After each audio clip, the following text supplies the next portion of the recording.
Today, we're finally wrapping up the heartbreaking case we began doing a deep dive on a few weeks ago.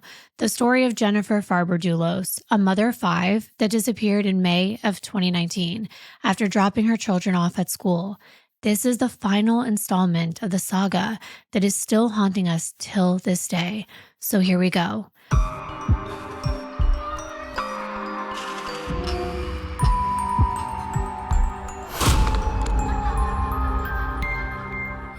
Hi, everyone. Welcome to episode 33 of the Darklivity podcast. I'm your host, Kimbyr, and I'm here with my co-host, the man behind the microphone that's always in front of his nose, blocking his entire face, my husband, Jonathan.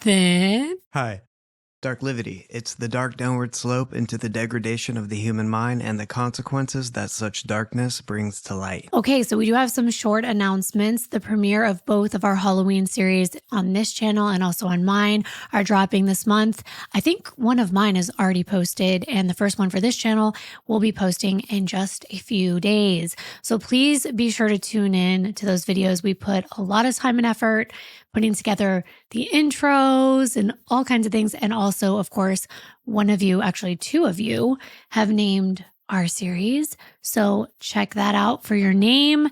You're going to be winning something special from us. We also have a lot of cute Halloween merch. I know you can't really tell what I'm wearing right now, but this is one of them. So also look on our website for that. It's a limited run, so get them while you still can. Okay, the announcements are now over.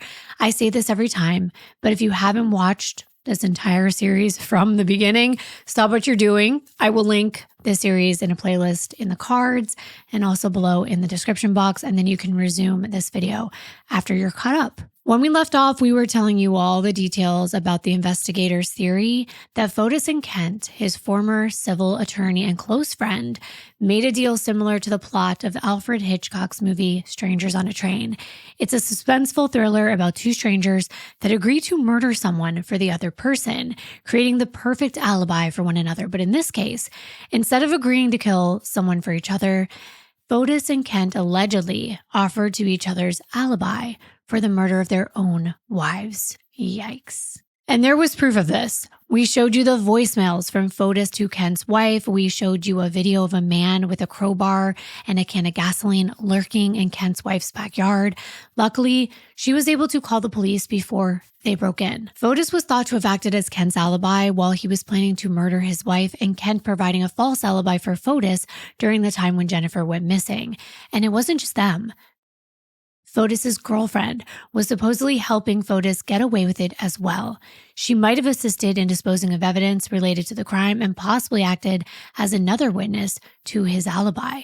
Maybe even more than that. We explained how Fotis had a dinner party the night before Jennifer went missing and how he left midway through to allegedly get some more meat. However, there's data to suggest that he was really rendezvousing with Kent at 80 Mountain Spring Road, where Kent drove Fotis back to Fort Jefferson Crossing later and then retained the black Suburban with the tool container on the top, and that's spelled Thule.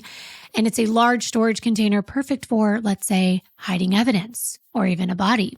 The Suburban also had those altered license plates created by Fotis to throw off any suspicions if the Suburban had been seen near Jennifer's house. That evening, phone data showed that Kent's phone was powered off. And it makes sense that he handed it over to Fotis to place in his home office at 4 Group so that it looked like Kent and Fotis were home for a meeting the next morning, when really they were both involved in Jennifer's disappearance. We also explained that on the morning Jennifer disappeared, Fotis actually woke up at 4:20 a.m. He purposely left his phone behind, hopped on his bike, and pedaled over to 80 Mountain Spring. Once there, he loaded the bike into the bed of the red Tacoma, along with some items he needed to carry out for the murder. What's wild is that a Ring camera on the house across the street from 80 Mountain Spring caught the red Tacoma pulling out at 5:35 a.m.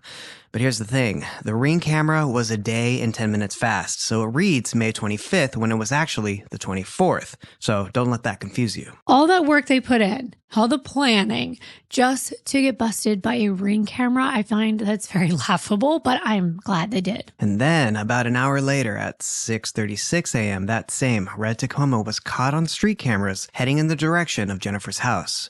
By 7:03, the Tacoma was spotted again, this time passing a New Canaan rest area, now in the exact same town where Jennifer lived. And at this point, it's pretty obvious that it was him. And I doubt that any of you really think that Fotis is innocent, but by the end of this video, I hope you can see he's 100% guilty. There's evidence to prove it. Now, just like in the Dan Markel case, a bus camera, thankfully, caught the Tacoma, it was a school bus this time, parked on the side of the road in New Canaan at 7:05 a.m., and it appeared to be unoccupied.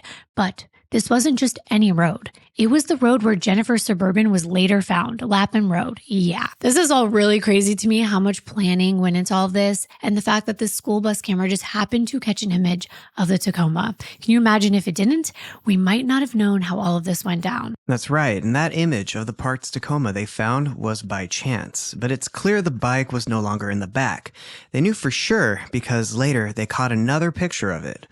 But trust us, the bike was definitely in there earlier. Fotis unloaded it and then biked in dark clothing towards Jennifer's house, blending in just like another everyday resident. But in reality, he was on his way to carry out a brutal murder of his estranged wife. There's surveillance footage that shows a man on a bicycle, and we know it's Fotis at 7:31 a.m. That would have been about 20 minutes into his ride, which allowed him to get closer to 69 Wells Lane, Jennifer's home, without being easily detected. He was spotted at Wheat Street and Indian Waters Drive. We'll show you this on the map so you can see how close he was to Jennifer's house. And by the way, the Tacoma is still sitting at that turnout on Lapham Road at 7:40 a.m. and seen again by another bus camera at 7:57 a.m. with another bus just happened to drive by, catching it on its camera. But of course, it was by chance that those buses drove down that exact road. So we won't know when it left because there's no road cameras. So unless a bus were to drive down, we wouldn't have captured that on video. But later at 8:03 a.m., Jennifer's seen in the black Suburban dropping the kids off at school. She had just texted Lauren minutes before that at 7:57 a.m. regarding their plan for that day. This was the last known contact she made with anyone. Fotis would have already been at her house lying in wait because this would have been the path Fotis took from Lampin Road to Weed Street and then from Frogtown Road to Wells Lane. It would have taken about 24 minutes for him to bike there, and that's if he left sometime after the Tacoma was first seen on the bus camera at 7:05. He could have gotten there as early as 7:29 a.m., and he would have had time to spare waiting for Jennifer to get back. He was probably hiding right outside her garage out of sight, knowing that she didn't have any cameras on her home because recall that he asked the audio video guy if the objects on her house were cameras, and they were not. So he was in the clear. Jennifer's SUV was then seen coming back home at 8:05 a.m. between approximately 8:05 and the next time Jennifer's SUV is seen on camera at 10:25, Fotis was carrying out the murder, as well as the cleanup in the garage and the removal of her body from the scene. From what we know from the evidence in the trash bags that were dumped by Fotis and Michelle, Jennifer was most likely attacked with both a sharp object and a blunt one. She could have been hit over the head, then rendered unconscious and unable to fight back, and then continuously hit or stabbed in a lower position on the ground because there was blood spatter and cast off that showed she was definitely on the ground during most of the attack. The blood droplets were not only on the lower portion of her Range Rover, but also experts came in and they did the whole like Dexter Morgan red thread blood spatter analysis, and it shows in these pictures that the blows came from a low position. We know a sharp object was also involved because her shirt and bra were sliced down the middle. There was also a lot of blood soaked and concentrated on the upper half of her shirt and the bra, which most likely meant she had been stabbed in the chest or around that area. There was also a poncho found inside those trash bags, and it's suspected that Fotis wore it during the attack to keep any blood from getting on his clothes. He even shaved his head so it'd be less likely any of his hairs would be left behind. After Jennifer was dead, or maybe near death, she was restrained or prepared for transport. We know 2 trash bags were taped together at the end, which suggests that one was placed over the top half of her body and the other over the lower half, then taped in the middle. Then at least 4 36-inch zip ties were placed around her body from head to feet to contain her remains and prevent any blood or evidence from transferring during transport. She was then placed in the back of her own suburban SUV on a weatherproof mat, which Fotis later threw away on Albany Avenue. This part was actually caught on street cameras. Once she was secured, Fotis tried to clean up the entire garage and get rid of any blood evidence using supplies from Jennifer's home, stuff that was already in her garage and kitchen. That included the kitchen pantry, where at least 10 full rolls of paper towels, plus a partial roll, were used. These had been just restocked by the nanny the night before, and by the next day, they were all gone. A red bucket, which was later found in the back of the red Tacoma, was used along with a mop, sponges, and even the kids' camp pillows, which were never recovered. Some of these items, like the mop handle, a sponge, garbage bags, bloody paper towels, black gloves, 2 ponchos, and black tape, were found in the trash that Fotis and Michelle dumped. And that's not even everything. They found so much more. He tried to clean up, but he left a lot of blood evidence behind, especially when he went into the home, because his DNA was found in a mixture of Jennifer's blood on the kitchen sink and on the doorknob leading from the garage into the mudroom. But time was running out. He knew that the nanny would be over to take care of the children that day, so he had to hurry up and get out of there. By 10:25 a.m., the black SUV with Jennifer's body in the back was caught on Ring camera leaving Jennifer's home on 69 Wells Lane, presumably with Fotis' bike also inside. By 10:38 a.m., so just 13 minutes later, Jennifer's phone's GPS puts it in the Lampin Road area, but it's turned off by 11:09 a.m. And then, just 3 minutes later, the red Tacoma is seen on Merritt Parkway, passing the New Canaan rest area, heading back in the direction of Fotis' home. I mean, it's so obvious to me what's happening here. These police officers are probably like, oh my gosh, how could you be so stupid? But note, it is only a 3-minute drive from Jennifer's house on Wells Lane to Lampin Road. Only a 5-minute drive from Lampin Road to the turnout at New Canaan rest area. That meant there's a 39-minute gap of time unaccounted for from the time Jennifer's SUV left her house until the red Tacoma is seen at 11:12 a.m. So anything could have happened during that time frame. The most likely scenario is that Kent met Fotis somewhere nearby. It could have even been on Lampin Road. He could have pulled Fotis' black SUV right up to the back of Jennifer's SUV and then moved Jennifer's body into the SUV with the altered license plates. Since there were no street cameras in this area and no buses had a chance to catch any of this, that is unknown. Fotis then gets back to the red Tacoma, throws his bike in the truck bed, and leaves the scene. We know that the bike is in the back because it's caught on camera at 11:12 a.m. in clear view. You see, Kent and Fotis could have rendezvoused anywhere, pre-planned away from prying eyes and cameras. But we'll never know that. Right, but as of now, we know Jennifer's body was moved out of her SUV at some point. We just don't know exactly where and how. When the SUV was found later that evening at 7 p.m., parked on the side of Lampin Road, her body wasn't inside. However, there was blood evidence in the passenger seat and other areas of the SUV showing that Fotis was still covered in her blood. Even when he got into the Tacoma, more of Jennifer's blood was transferred to that vehicle too, so clearly he didn't do a great job of cleaning up before leaving the scene. That's probably why he was so freaked out about Pavel getting his Tacoma back and was pushing so hard for him to get rid of those seats. Exactly. And the Tacoma was caught 3 more times on highway cameras making its way back towards 80 Mountain Spring Road. It was finally caught on the neighbor's Ring camera pulling into the driveway at 80 Mountain Spring at 12:22 p.m. Now, during the time that all of this was going on, Fotis wants everyone to believe that he was at home. He was in his office meeting with Kent, and Michelle was both of their alibi witnesses. However, we know that their phones were there. Kent's phone turns on around 7:29 a.m. at 4 Group, and it's on until 8:22 a.m. And then it's completely disconnected from the network again. It's obvious that Michelle is messing with their phones when they're not there, unless robots or ghosts are driving the Tacoma, Fotis' SUV, and Jennifer's Suburban and riding a bike. Fotis received a prearranged call from an old friend in Greece that Michelle picks up at 8:24 a.m. and she hangs up after 17 seconds. Then Michelle claims she went on errands from 9:10 a.m. to 11:30 a.m. and she was then back home waiting for Fotis to arrive. The thing is, the white Jeep that she was driving was unaccounted for from at least 11:30 in the morning to 1:32 p.m. It was caught on Ring camera on Eli Road, which was on the way to Mountain Spring at 1:32, and then caught at 1:36 pulling into 80 Mountain Spring Road, followed by Fotis in his SUV with the altered license plates.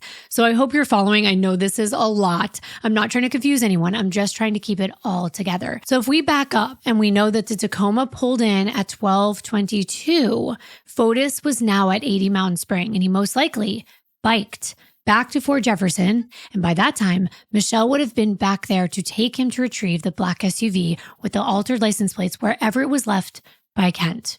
Who knows where? But after Fotis and Michelle are seen pulling into 80 Mountain, Fotis calls Michelle at 1:53 p.m., probably to make it seem like they aren't together, which is so dumb because we know they are from phone data. Right, and after that, the two of them, Michelle and Fotis, started organizing the disposal of evidence. They were transporting items back from the black Suburban to the white Jeep to get rid of them at Fort Jefferson, which we'll explain in more detail in just a moment. This was all that back and forth we talked about a few times in the other videos that seemed very odd. Michelle would leave 80 Mountain a number of times in the white Jeep and go back to Fort Jefferson for a little while and return back to 80 Mountain to do it again. And what's interesting is this is one of my favorite parts of this entire case, how all this evidence is put together by absolute chance. The across the street neighbor from Fort Jefferson, they've got this Ring camera that's activated by motion. So it has to be tripped by something, and it's tripped by their pets. They have a cat and a dog who go out there, have to go to the bathroom, or just standing there. And this camera is also tripped when the neighbors pull into their driveway. And the Ring camera catches something very significant at Fort Jefferson. Here's the viewpoint if you're watching. It shows Fort Jefferson crossing straight on. Michelle left 80 Mountain Spring at 2:24 p.m., heading to Fort Jefferson, only a 5-minute drive. She presumably pulled in and parked in back out of sight, which the cameras didn't catch because they were not tripped. However, this is what the house looked like at 2:30 p.m., about a minute after her arrival, or maybe just before she arrived. Nothing out of the ordinary, right? Well, while she's still there at 2:56 on this bright, sunny, warm day in May, a fire starts. And we know that because there's smoke bellowing from one of the chimneys at Fort Jefferson. Yep. They're burning evidence, just like in the Chandler Halderson case. If you haven't watched that one, that's brutal. And they're probably burning the most damning evidence first. Things that, of course, were never found and would be easy to burn. Maybe things that would contain Fotis' DNA, like his clothing, for example, or something that could link him to the murder. You can definitely see the smoke coming out of that chimney. And it's not as though Michelle had any time to relax or enjoy a nice day by the fire. She was going back and forth multiple times helping Fotis with the disposal. Exactly. That's definitely not why this fire was burning. Not at all. It wasn't for enjoyment. It was for elimination. She doesn't return to 80 Mountain again until 3:55. So she had a good hour to burn as many items as she could. The camera's tripped again at 3:25 and the fire's still burning. You can see the smoke. All those trips she made back and forth were probably spent packing up and unloading items from 80 Mountain to Fort Jefferson. Then when she came back around 2:30 and stayed until close to 4 p.m., she was just burning everything she could. Exactly. She was just throwing things into that fire for at least a good hour. She gets back to 80 Mountain Spring at 3:55, and just minutes later at 4:03, Michelle leaves 80 Mountain again, but this time in the black Suburban with the tool rack on the top, and goes back to Fort Jefferson once again. And on this trip, she takes both her and Fotis' phone back with her and leaves them both behind, with Fotis' being charged on the kitchen island. And then she turns around and goes back to 80 Mountain Spring at 4:23. In both instances, you've got a Ring camera that has busted them. And I'm thinking, how could they not be aware of that? That their across the street neighbor is going to have a camera? I don't know. Fotis checked Jennifer's house for cameras, but he failed to think about the neighbors. I think being a little egotistical, you forget about the people around you. Very stupid. But now remember from the last video that Pavel had called Fotis at 2:13 while he was at 80 Mountain Spring unloading stuff with Michelle. And then Pavel had made a plan to meet him at Fort Jefferson at 4:30 so that he could get his Tacoma. But when Pavel showed up, no one was there. But he saw Fotis' phone on the kitchen island. Then at 4:58 p.m., the black Raptor that Pavel is driving is seen pulling into 80 Mountain Spring, where he went to look for Fotis. That's when he caught Fotis and Michelle off guard. All three vehicles are seen leaving 80 Mountain Spring together. Pavel in the Raptor, Fotis in the SUV, and Michelle in the Jeep. Oddly, after Pavel drives away, Michelle pulls the Jeep out, and then she stops at the end of the road, kind of like hanging behind for a few seconds as Fotis pulls to the end of the driveway and waits. I feel like they could have been talking or at least signaling to one another, maybe waiting for Fotis to make a move so she would follow him. They don't have their phones at this point, so they had no way of communicating, coming up with a plan B to prevent Pavel from getting his Tacoma, which had been part of their plan. They probably needed to discard items from the Tacoma that night as well, but Pavel was adamant he wanted his truck back. He wouldn't back down. But unbeknownst to him, they had taken his keys. And if you're confused, this was all discussed in detail in our last video. Once they're back at Fort Jefferson, Fotis grabs his phone, leaves the Suburban, and drives Pavel back to 80 Mountain in the Raptor. A couple minutes later, Fotis calls Michelle, asking her to bring Pavel's keys back to 80 Mountain because he wants to take to Tacoma. By 5:24, the Suburban, with Michelle driving it, pulls into 80 Mountain. After that, Fotis hands Pavel his keys. At 5:27, Michelle drives the Suburban away, followed by Pavel in his red Tacoma. Pavel heads to Fort Jefferson to pick up his dirt bike and then goes home. CCTV footage actually catches his red Tacoma with the dirt bike in the back heading towards Simsbury, where he lives. And meanwhile, Michelle drove the Suburban back to Fort Jefferson, and at 5:28, Fotis is caught on camera leaving 80 Mountain in the Raptor, heading back to meet Michelle at home. That's probably when they realized they had way too much stuff to get rid of, and the fireplace wasn't hot or big enough to burn it all. So they had to come up with Plan B, and they had to come up with it fast. They decided to drive to West Hartford and dump the evidence in various receptacles on Albany Avenue. The Raptor was first spotted around 7:31 p.m. Both Michelle and Fotis' phone's GPS placed them at that location. And a call was even made from Fotis' phone to Kent at 7:47 p.m. while they were dumping the evidence. How and when Kent got his phone back from Michelle is unclear, but it was some time before this call, maybe during her errands earlier in the day. Yeah, and by 7 p.m., Jennifer had been reported missing. Around a little after 7:50, CCTV captures Fotis and Michelle at Starbucks in West Hartford, and by 8:12, the neighbor's Ring camera shows the black Raptor pulling into the driveway at Fort Jefferson, and you can see Fotis getting out to retrieve his mail from the mailbox. And I really love that that dog set off the Ring camera at that exact moment, and he's growling at Fotis. He can sense the evil. And that's got to be my favorite clip of all. That dog just happened to go outside at that exact moment. What are the chances? And then he's sitting there growling. It's like a movie, but it's reality. And that reality is a woman died that day. 5 kids were left without a mother. And I think it's clear who was responsible. Detectives knew it was Fotis. It all added up to this elaborate but flawed plan to get away with murder. In the last video, we ended after Pavel was interviewed in June 2019, about a month after Jennifer had gone missing. Both his Tacoma and the white Jeep that Fotis had been driving were seized for analysis. After that, detectives followed up on Fotis' phone GPS, which had pinged at the car wash on May 29th. CCTV footage confirmed Fotis was there, driving Pavel's Tacoma to get detailed. He was even caught on camera inside the building at the checkout counter paying for the services. Yeah, he gets out of the Tacoma, and it looks like he throws a few things in that garbage bag too before heading inside. And that's where he's walking in and talking to someone behind the front desk and paying for the detailing service $250 in cash, thinking he wouldn't leave a paper trail. But again, we got GPS and we have video footage. And a few days later, on May 31st, Fotis and Michelle actually went to a barbecue with friends at the waterski pond in Avon. One of the people there was Dana Himman, a friend of Fotis, as well as Hutch Haynes, the owner of the pond and also a friend of Fotis's. At one point, Hutch made a comment that he thought it was totally inappropriate for Fotis and Michelle to be enjoying themselves while Jennifer was missing. By then, everyone had heard the news, and Hutch even suggested that the couple should leave and go home. But instead of leaving, they stayed and continued acting like nothing was wrong. At one point, Dana straight up asked, "Where's Jennifer?" And Fotis gave this really bizarre response about a recent medical procedure Jennifer had. He claimed to have seen a bill sent to Fort Jefferson for some extensive blood work, and suggested that she might be dying, so she ran off to spend her final moments alone. Okay, I've already said that this is totally absurd.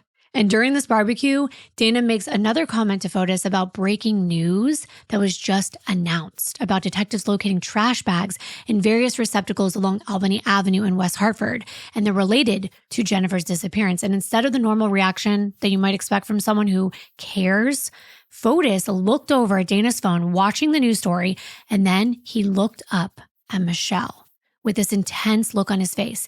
And then he just walked off alone and began making phone calls. Now, Dana assumed later, of course, that Fotis was probably speaking with his attorney. They knew at that point that they had effed up. They thought they were so smart. Everything we just showed you, all the CCTV footage, the street cameras, the bus cameras, the phone GPS, ring camera footage, that wasn't gathered overnight. It took investigators months to put all of these pieces together. And all the while, Michelle, Fotis, and Kent were walking free to do whatever they wanted, except Michelle and Fotis were not allowed to be in contact with one another. But the moment things really shifted was back on August 13th, when Michelle came in for her third interview. She had contradicted herself so much in the first two interviews that investigators wondered what she would reveal, lie about, or change in the third. Well, first, she finally admitted that she wasn't being 100% honest in the two previous interviews. She admitted that Fotis was not home when she shut off her alarm at 6:40 a.m., and she did not shower with him that morning either. But she still wouldn't admit that Kent wasn't at Foregroup. She still maintained the story that he was there and Fotis's phone was there, but she did reveal the truth about answering that call from Fotis's old friend from Greece. But she insisted it was because Kent told her to do it by saying, "Aren't you going to do something about that phone call?" So she did. She further stated that there were a lot of false statements in her alibi script. In all three interviews, she gave different times for meeting with Fotis. She said between 1 and 2 p.m., then 1 and 1:30, and we can't really be sure. But remember, all we know is that Fotis pulls into 80 Mountain Spring at 12:22 p.m. and rode the bike back to Fort Jefferson, which probably only took about 20 minutes. So he probably did get there around 1 p.m. And by 1:36, they're back at 80 Mountain Spring. But of course, Michelle doesn't want to give times because that could implicate Fotis. She actually dropped some completely new information in this interview. At first, she said she was cleaning windows at 80 Mountain, but now she changed that to cleaning bathrooms. And get this, when Pavel pulled up, she claimed they weren't caught off guard because something bad was happening. Instead, she said it was because they were having sex behind Pavel's Tacoma and tried to joke about it. That's why they were a bit surprised to see him, not because of anything suspicious. But the most interesting part of what she shared was about the cleanup inside the Tacoma. She said that at some point, Fotis was looking for paper towels because he had spilled something in the truck. Apparently, he told her it was coffee. He even handed her a dirty paper towel with some brown stuff on it, so she tossed it in the garbage for him. But here's the thing, she mentioned that paper towel didn't smell like coffee at all. And this was her trying to excuse away the fact she discarded bloody paper towels. I mean, come on, coffee? Really? She also changed the items that she brought over each time it was different. Sometimes the colors changed too. It was like a white bucket, or it was a red bucket, it was a mop, then it was a vacuum cleaner. It was all over the place. And finally, the detectives grilled Michelle about why Fotis would have had the Tacoma washed just 5 days after Jennifer went missing. And she actually said, and this is a quote, "Well, obviously, all the evidence says because you showed me the picture of the blood in the door, it's because the body of Jennifer at some point was in there," end quote. If you don't understand what she's saying, she basically just said, well, you showed me pictures, the body of Jennifer was in there, and that's why he had to get it cleaned. Wow.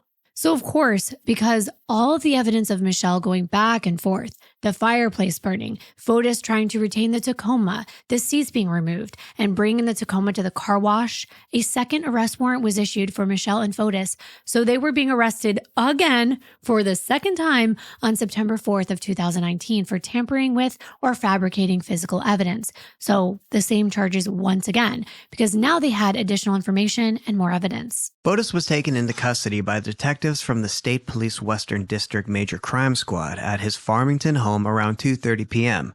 on an additional tampering with evidence charge related to his involvement in cleaning Pavel's red Tacoma. His bond was set at $500,000. His attorney, Norm Patis, claimed that this was just a tactic to wear them down, saying that this second arrest was basically the same as the first, just with a different twist. Right. The same charges, but I'd say very different, that's for sure, because now the investigators had a lot more evidence.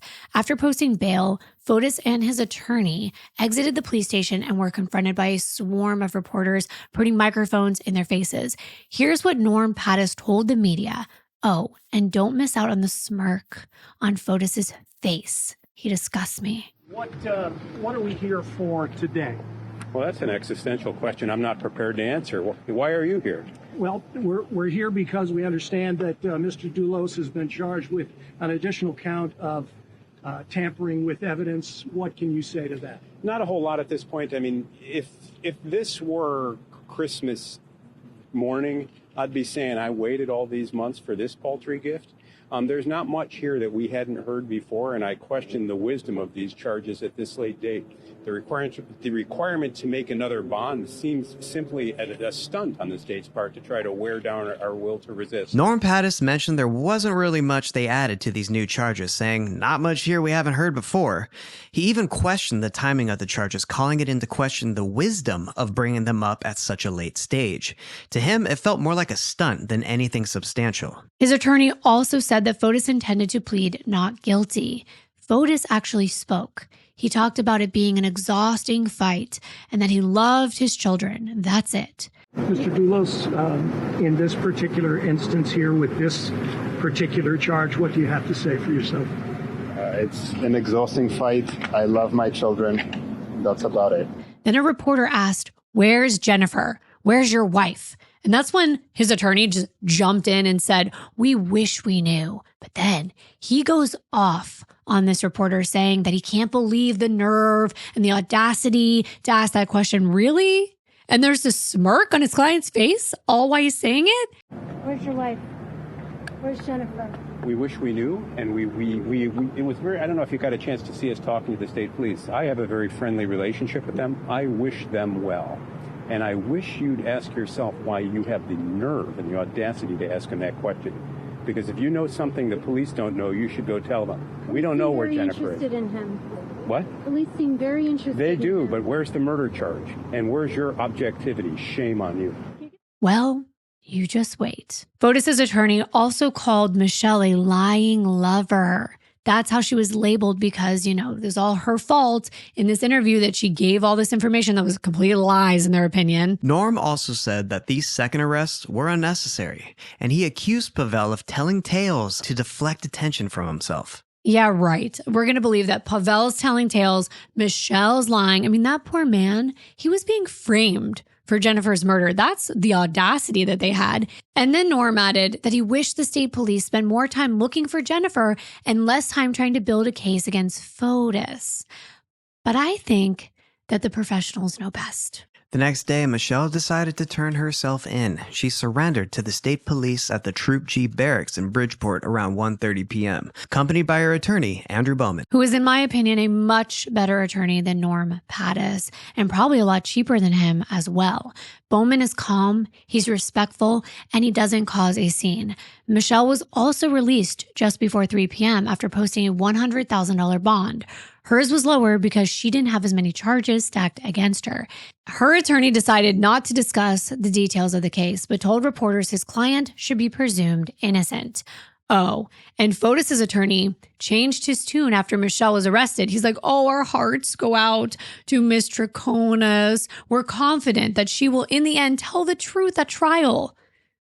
He mentioned that the state was a terrifying enemy, but a clean conscience is a powerful ally. I mean, that's totally trying to hope that Michelle doesn't turn state's witness against Fotis. So he's being all nice at that point, but he was just calling her a liar a couple days before this. But at this point, Michelle and Fotis weren't even on speaking terms, not because they didn't want to be, but it was part of their bail requirements, so they had to have no contact. And Michelle was in the process of moving her things out of Fort Jefferson. Her family was helping her move all of her things into a new house in Avon, Connecticut. But they were both due back in court in the following months for more hearings. But it didn't take long for Fotis to replace Michelle with another rich woman who he could manipulate into supporting him. He's such a gold digger.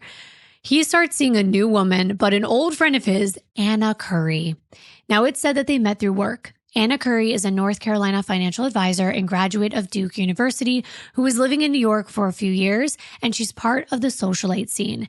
She's been seen hanging out in the Hamptons with famous people like designer Ralph Lauren's daughters, and I can't help but notice the similarity in all three of Fotis's women. They look alike: Jennifer, Michelle, and Anna. It's actually a little bit creepy how he just replaces women like this with a younger lookalike. Anna and Fotis met at a New York City finance firm shortly after she graduated, and apparently they kept in touch, even though he was married at the time, which shouldn't come as a surprise at all. Not too long after Michelle and her daughter moved out of Fort Jefferson in late October of 2019, Anna moved in. Wow, the revolving door of women. And it's sad. It's a home that he once shared with Jennifer. But Fotis' lawyer, Norm Pattis, insisted that Anna wasn't his new girlfriend. No. No way, because he didn't want him to look bad in the media. Pattis made statement after statement that Anna was just a good friend. He said that she was an old and loyal friend, the sort of person content to help when the world turns cold and hostile. Yeah, it's not his girlfriend. She's just living in his home. She's seen by the neighbors going on jogs with him over the past few months, even driving his cars. Come on. Just in time for the holidays too, which is just gross. But there was a gift that kept on giving. Speaking of the holidays, more and more hearings, not just on the criminal charges. Remember, Gloria Farber, mother of Jennifer, was suing Fotis in civil court while all of this was going on. So he also had to prepare for that trial, which got underway in the beginning of December. He had a different attorney for his civil charges. In that case, $2.5 million was in dispute. And through that investigation, they uncovered a lot of debt. Fotis had nearly $5 million in numerous mortgages and a line of credit of $2.7 million, and it had been maxed out. It also proved that right before Jennifer's disappearance, Fotis was really feeling the pressure. His finances were at their worst without help from her father anymore since he passed away. Fotis was even caught depositing checks that were made out to him and Jennifer for her benefit into their joint bank account, but then withdrawing the funds and transferring them to his personal account. This was in April, only 1 month before she vanished. Around that time was when his debt significantly increased, which makes all of this even less of a coincidence. His debt was at $7 million, and he couldn't even make the minimum payments. However, all 5 children had a trust established by Jennifer's mom, Gloria Farber, and her late husband. The total amount of these trusts were over $2 million. If Jennifer disappeared and Fotis was granted custody of the children, he would have had some level of access to these funds as their legal guardian. Clearly, he stood to gain from her being gone, and that's really sad. But investigators thought it was enough of a motive on top of the contentious divorce, not wanting to owe Jennifer anything, and not wanting to lose his kids. So between the civil trial that began December 3rd of 2019 and the criminal court hearings that were going on in November and December, Fotis was in and out of court, spending more and more money on attorneys, money that he clearly didn't have. After the first day of his civil trial, Fotis stopped outside the courthouse to make a statement. We're going to play that for you now. The only thing I have to say again, for one more time, is that my only concern are my children. I care deeply about them, and I can't wait to be with them again. That's it. Thank you. It's all a facade with this man. He made claims that the money Jennifer's dad gave him wasn't a loan. He said that Jennifer's father was like a second father to him, and that after the birth of their 5th child, he expressed his pleasure with how 4 Group was performing, and he wanted to support Fotis. And Fotis claimed that he said that any future advances were not going to be considered loans. They were gifts. But we're supposed to just believe his words, the words of now a dead man as well, because her dad isn't here to dispute it. And there's a ton of evidence to the contrary. Records actually showed that Fotis, Michelle, as well as Michelle's daughter, went on several trips between 2017 and 2018. Places like Europe, Florida, St. Thomas, Puerto Rico, just to name a few. And guess what? Not only did they always have to stay in the nicest, most high-end hotels, But everything was paid for using credit cards issued by 4 Group Incorporated, which meant it was essentially being funded by Jennifer's family. In the end, the judge decided in favor of Gloria. The court found Fotis' testimony during trial not to be credible and determined that he was the only person handling the finances for the 4 Group. He was also using 4 Group money for personal things, including trips to Greece and the divorce proceedings. We'll come back to this later because something bigger happened in the new year. On January 6, 2020, 3 arrest warrants were issued. One for 52-year-old Fotis Dulos, one for 44-year-old Michelle Troconis, and the third for 54-year-old Kent Mawhinney. And this time it was for murder, felony murder, and kidnapping in the first degree when it came to Fotis, and conspiracy to commit murder for both Michelle and Kent for allegedly assisting him. This was huge. It's what so many people were waiting for, especially Jennifer's loved ones. They thought this meant that Fotis might actually reveal where Jennifer was located so that they could bring her home and give her a proper burial. All 3 of them stayed silent. The court set Fotis' bond at $6 million, and he was able to make bail and was released. Michelle's bond was initially set at $2 million, but it got lowered to $1.5 million, and she was also to make it, so they got bailed out. However, Kent wasn't as lucky. He had to stay in jail because he couldn't afford to make his $2 million bail. But wait a minute, we have to mention how Fotis, who's up to his eyeballs in debt, is able to get bailed out. Well, his new girlfriend paid it. Yep. In the paperwork submitted with the $147,000 deposit, Anna was listed as Fotis' best friend. She signed the paperwork that promised she would pay the rest of the $420,000 deposit in installments over the next several months. Quite a good friend he has, right? Fotis only put up about $1,000. But in total, it was the 7% required. Norm Pattis wasted no time launching a rigorous defense for Fotis, and part of that strategy involved making some pretty sensational claims about Jennifer. He suggested that her disappearance was actually part of a plan she carried out herself. To support this, he pointed to the fact that Jennifer had written an unpublished novel with a similar plot to Gone Girl, which came out in 2012 and was later adapted into a movie starring Ben Affleck and Rosamund Pike. And if you didn't know, Gone Girl is about a woman who stages her own disappearance and leaves behind evidence to frame her husband for her murder. Pattis tried to use this as a way to cast doubt on the case, comparing Jennifer's situation to the plot of the book. In Norm's statements, he actually alleged that Jennifer had disappeared in the past, that she had gone into hiding, and she even had a new identity. He claimed that she had all this money and reasons to pull this off. She was so desperate to take the children away from Fotis that she staged all of this. Well, her loved ones were shocked and disgusted by these claims, and they thought it was really irresponsible for Norm Pattis to go out in public with such outlandish claims. Jennifer's best friend and family spokesperson, Carrie Luft, spoke to the media about Jennifer's unpublished book. She said that Jennifer wrote it 10 whole years before Gone Girl was even published, and it was about a woman going through self-discovery, not disappearing. Carrie also pointed out that this was not fiction or a movie.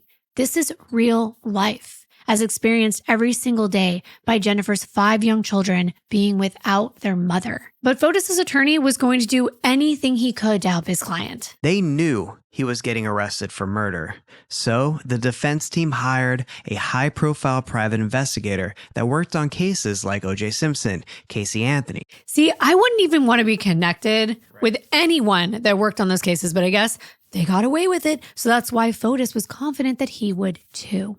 His attorney began making motion after motion. A lot of them were to release Jennifer's medical records, because remember, they were claiming that she was fatally ill. He was saying there was proof of $14,000 in medical fees, blood tests, diagnostic treatments, February through April of 2019, so right before she disappeared. They had a theory to present that Jennifer was so overcome with fear due to her diagnosis, because she thought she would lose the children or they'd be taken away, that she staged her disappearance to make it look like Fotis did something to her, so that he would be investigated and all the bad press would cause the court to grant her custody over him. That's pretty elaborate, and I doubt that all the DNA and blood evidence was staged by her too. It's absurd. Norm Pattis also argued that a bill was received showing that Jennifer had visited a doctor on July 7th, 2019. after she had gone missing. He claimed this was proof that she was still alive and further supported his theory that she might have staged her own disappearance. No, because Carrie Luft was able to dispute that. She showed the insurance claim was just an automatic bill. It was like a quarterly fee. It was nothing to do with Jennifer being in person at a doctor's visit. Plus, the investigators had actually interviewed a man who came forward with information about a bloody knife that he found in the trash on Albany Avenue just a few days after Jennifer went missing. So right before the cops went there and searched the receptacles. That's crazy, right? He said he was rummaging through the trash and found a pillow that had a significant amount of blood on it, and he found a knife. He said the amount of blood on that pillow was an estimate about a quart, enough for a person who it came from to be severely injured. The man threw the pillow back in the trash can, but he held on to the knife. Unfortunately, he later traded that knife for $5 worth of crack from a man that he only knew by the name of Fudge. And this may sound pretty far-fetched or even more unbelievable, but investigators were actually able to confirm this claim with CCTV footage. You can actually see a man on footage leaning into the trash can, retrieving the items, and then putting the bloodstained pillow back into the trash. We're going to be playing this for you. It's the same trash can that Fotis is seen dumping garbage bags into, and also the same location that he dumped the car liner, the same one that was missing from Jennifer's SUV. But of course, Fotis' attorney was just stacking outrageous claims to take the pressure off of his client. For one, they tried to challenge poor Gloria's mental state. If Jennifer's mom hadn't been through enough already, now they wanted her to undergo a psychiatric evaluation for what they claimed was the safety of the children, even though Lauren Almeida was still living with and taking care of the children at Gloria's. She was perfectly fit to be caring for them. The reason they wanted Gloria evaluated is because they said that supposedly, they didn't give a time frame, but supposedly at some point she threatened to kill her own husband and then herself. Gloria's attorney talked about how disheartening it was that Fotis and his attorney were choosing to attack Gloria, intentionally putting forth all these salacious claims. And all it did was show his ability to be cruel with no regard for others. He didn't care that she was already suffering. No, he just wanted to win. Oh, and they even tracked down that Fudge guy and they questioned him about the knife. He said it existed, but he sold it for $10 to buy food, and he had no idea who he gave it to. It was never located. But that could have been the murder weapon, and this is really not looking good for Fotis. Right away, Fotis was up to no good. As soon as he was bailed out of jail, he was back in the spotlight, mostly because of his inconsiderate behavior. People from the community had set up a makeshift memorial in Jennifer's honor outside of the house they once shared at Fort Jefferson, where Fotis was now living with his new girlfriend, Anna. Well, apparently he didn't like looking at it, so he tore it down. What an a-hole, honestly. The state informed the court that this was in violation of his bond, but of course Norm Pattis came to his defense, saying it's true. Fotis should not have done that. But he argued the memorial was put there to taunt Fotis, not to remember Jennifer. It was there to taunt him. Like the public is putting it there to taunt him. Right. That's ridiculous. They will say anything to make Fotis look less of a monster. And it didn't work. The judge ordered Fotis to be put under strict home confinement. And then he warned him if he had any more violations, he would raise his bond to $12 million. He was on house arrest at this point, so his ability to go anywhere was very limited, and he was forbidden to go anywhere near his children. But it was better than being behind bars. Fotis was so desperate to stay out of jail, he wasn't accustomed to roughing it at all. So he was doing all he could to be at home in his cozy mansion. A mansion you can just get lost in when your girlfriend doesn't know whether you're home or not. But all of that looked like merely a dream and not a reality, because soon there was an issue they discovered with a South Carolina company that secured Fotis' bond. It's called Palmetto Surety Company. Apparently, there were claims coming in that they issued the bond without looking into the collateral that Fotis and Anna were claiming they had to back up the premium they owed. The state's attorney on the case, attorney Richard Colangelo, was notified, and he set a hearing for January 28th to determine whether the bond would be revoked and Fotis would be back in jail awaiting his trial.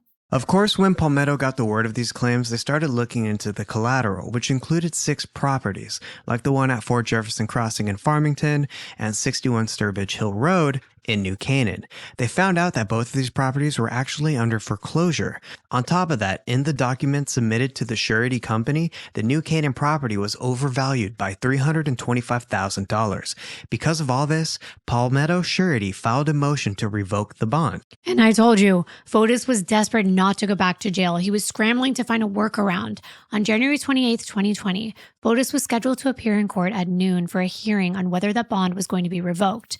So that morning, he was still attempting to cover his own ass somehow, calling around to other bail bonds companies to see if they could take over his bond. Time was running out and the walls were closing in on him. At 9:53 that morning, Fotis called a guy that he worked with before, Mark Matusek, at Capital Bail Bonds in Hartford, and he inquired about the possibility of him taking over his bond. Mark had helped him in the past, and he told Fotis, you know what? It's not going to be a straightforward process, but I'll see what I can do, and I'll call you back. Then Fotis called his girlfriend, Anna, who was out doing errands, but expected to be back soon to drive him to his court appearance.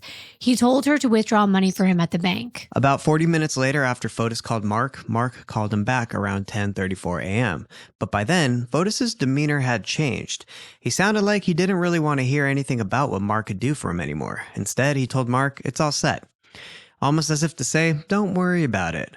So Mark just assumed Fotis had found a different company to help him, and they said goodbye and ended the call. Then, at 10:59, Fotis reached out to Anna, telling her he was going to drive himself to court so he wouldn't be late. Anna figured he was about ready to leave right then, so she continued running her errands, planning to stop back at Fort Jefferson and then meet Fotis at the courthouse later. Anna got back to Fort Jefferson at 11:15. She put things away and then she got ready and began driving towards the courthouse.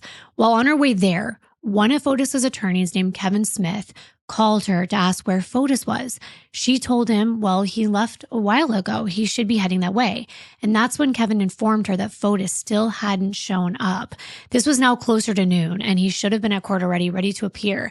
So they tracked his GPS ankle monitor, and it registered as still being at his home. They were thinking that he might have fled. So cops were sent out to his house at approximately 11:54 a.m., and Anna then turned around to head back that way. She ended the call with Kevin and tried to get a hold of Fotis, but he didn't answer, so she called Kevin back and told him she was worried. Then she said, should we call 911 and get an ambulance? But Kevin was concerned that Fotis may have removed his ankle monitor on purpose, and he didn't want to cause him any more problems, so he told Anna to wait. Anna insisted that Fotis wouldn't have cut off his ankle monitor, and she asked again if they should call an ambulance. She was worried about him at this point. But Kevin told her that probation and police were already on the way. And he asked her, do you think he would harm himself? And she said no. But again, she wondered, should they call 911 just to be safe? And that's when Kevin reiterated that law enforcement was already on the way and they would coordinate with medical if they needed to, but that she should call 911 if she wanted to or she had some reason to believe that Fotis had harmed himself. But she told Kevin she didn't think that. She was just worried because now looking back, she remembered that he sounded kind of odd when they were on the phone. It was like he was having a hard time breathing. And when she got to the house, she saw laptops that she knew Fotis would usually bring with him to court. She just figured he forgot them because he was in a hurry. But there was also a cap to a bottle of Tylenol PM and Advil on the kitchen island, and she hadn't thought much of it at the time. But now it seemed like a clue that maybe things were not okay. By the time Anna arrived, law enforcement had already forced their way into the home and were searching inside one of the garage bays. What happened was that they looked at one of the garage windows and saw that the window of the black Suburban inside were fogged up, and there was a haze in the garage. They quickly broke into the home and went into the garage by smashing the glass on the door. Once inside, they found Fotis slumped over the steering wheel of the SUV. His skin was gray, and he was not responsive.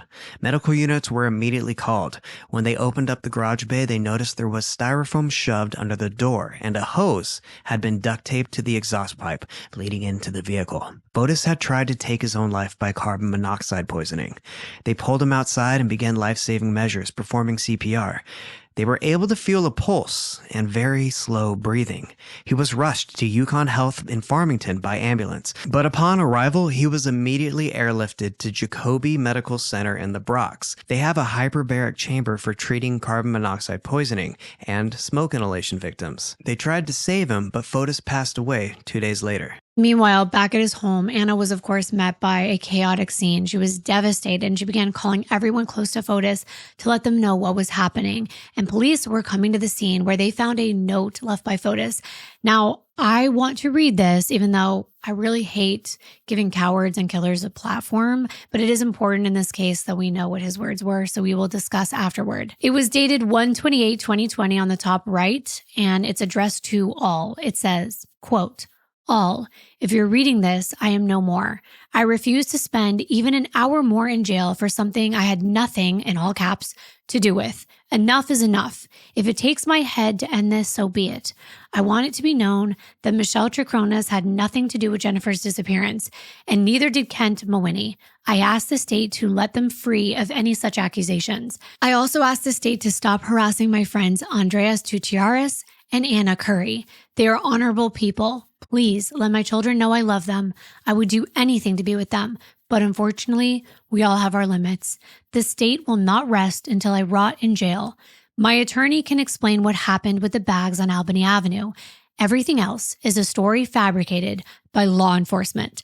I want to thank my family and friends that stood by me this difficult time. Above all, Anna Curry, I'm sorry for letting you down and not continuing the fight. Fotis," end quote. Okay, so now let's just take a moment to give our thoughts, and please leave your thoughts below in the comments. First of all, cowardly. So cowardly. He refused to spend one more minute in jail, not because he had nothing to do with it, but because he doesn't want to. He was living this luxury lifestyle, now being in a place where he had to pee in a tin toilet. That is not appealing to someone like him. We know he had something to do with Jennifer's murder. We know he had everything to do with Jennifer's murder, but he's a spoiled brat. He's not used to having to rough it.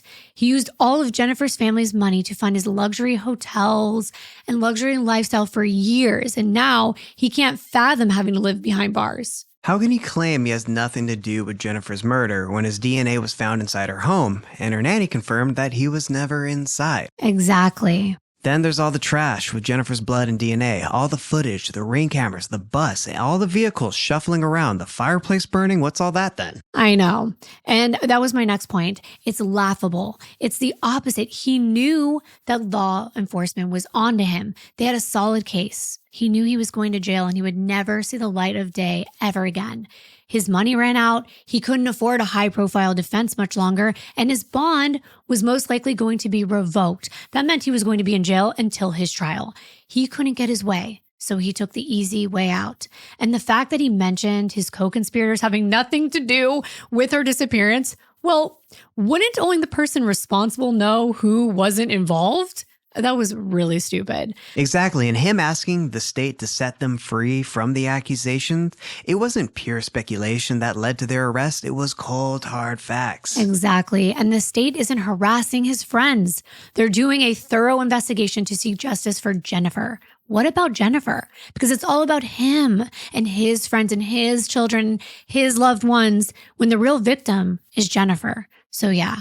If it takes his head, so be it. I just wish that it would have been through the judicial system and not this way. But him mentioning Anna and his friend Andreas as honorable, now I can't make a judgment call on them because I don't know them, but he most likely manipulated both of them into doing his bidding. Andreas was the childhood friend from Greece who called Fotis on the morning of Jennifer's disappearance when Michelle answered to establish that alibi. And Anna, well, you already know, she helped bail him out of jail. When he said he loved his children and would do anything to be with them, we know he would.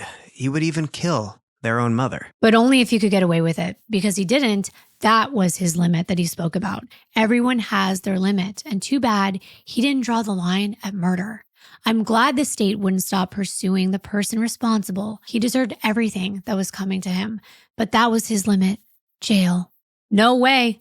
Not for Fotis. Murder, sure. Life in prison, he'll pass. He'd rather die. But really, I think it had more to do with his image. Because even in death, writing this letter, it was still all about him looking like the victim.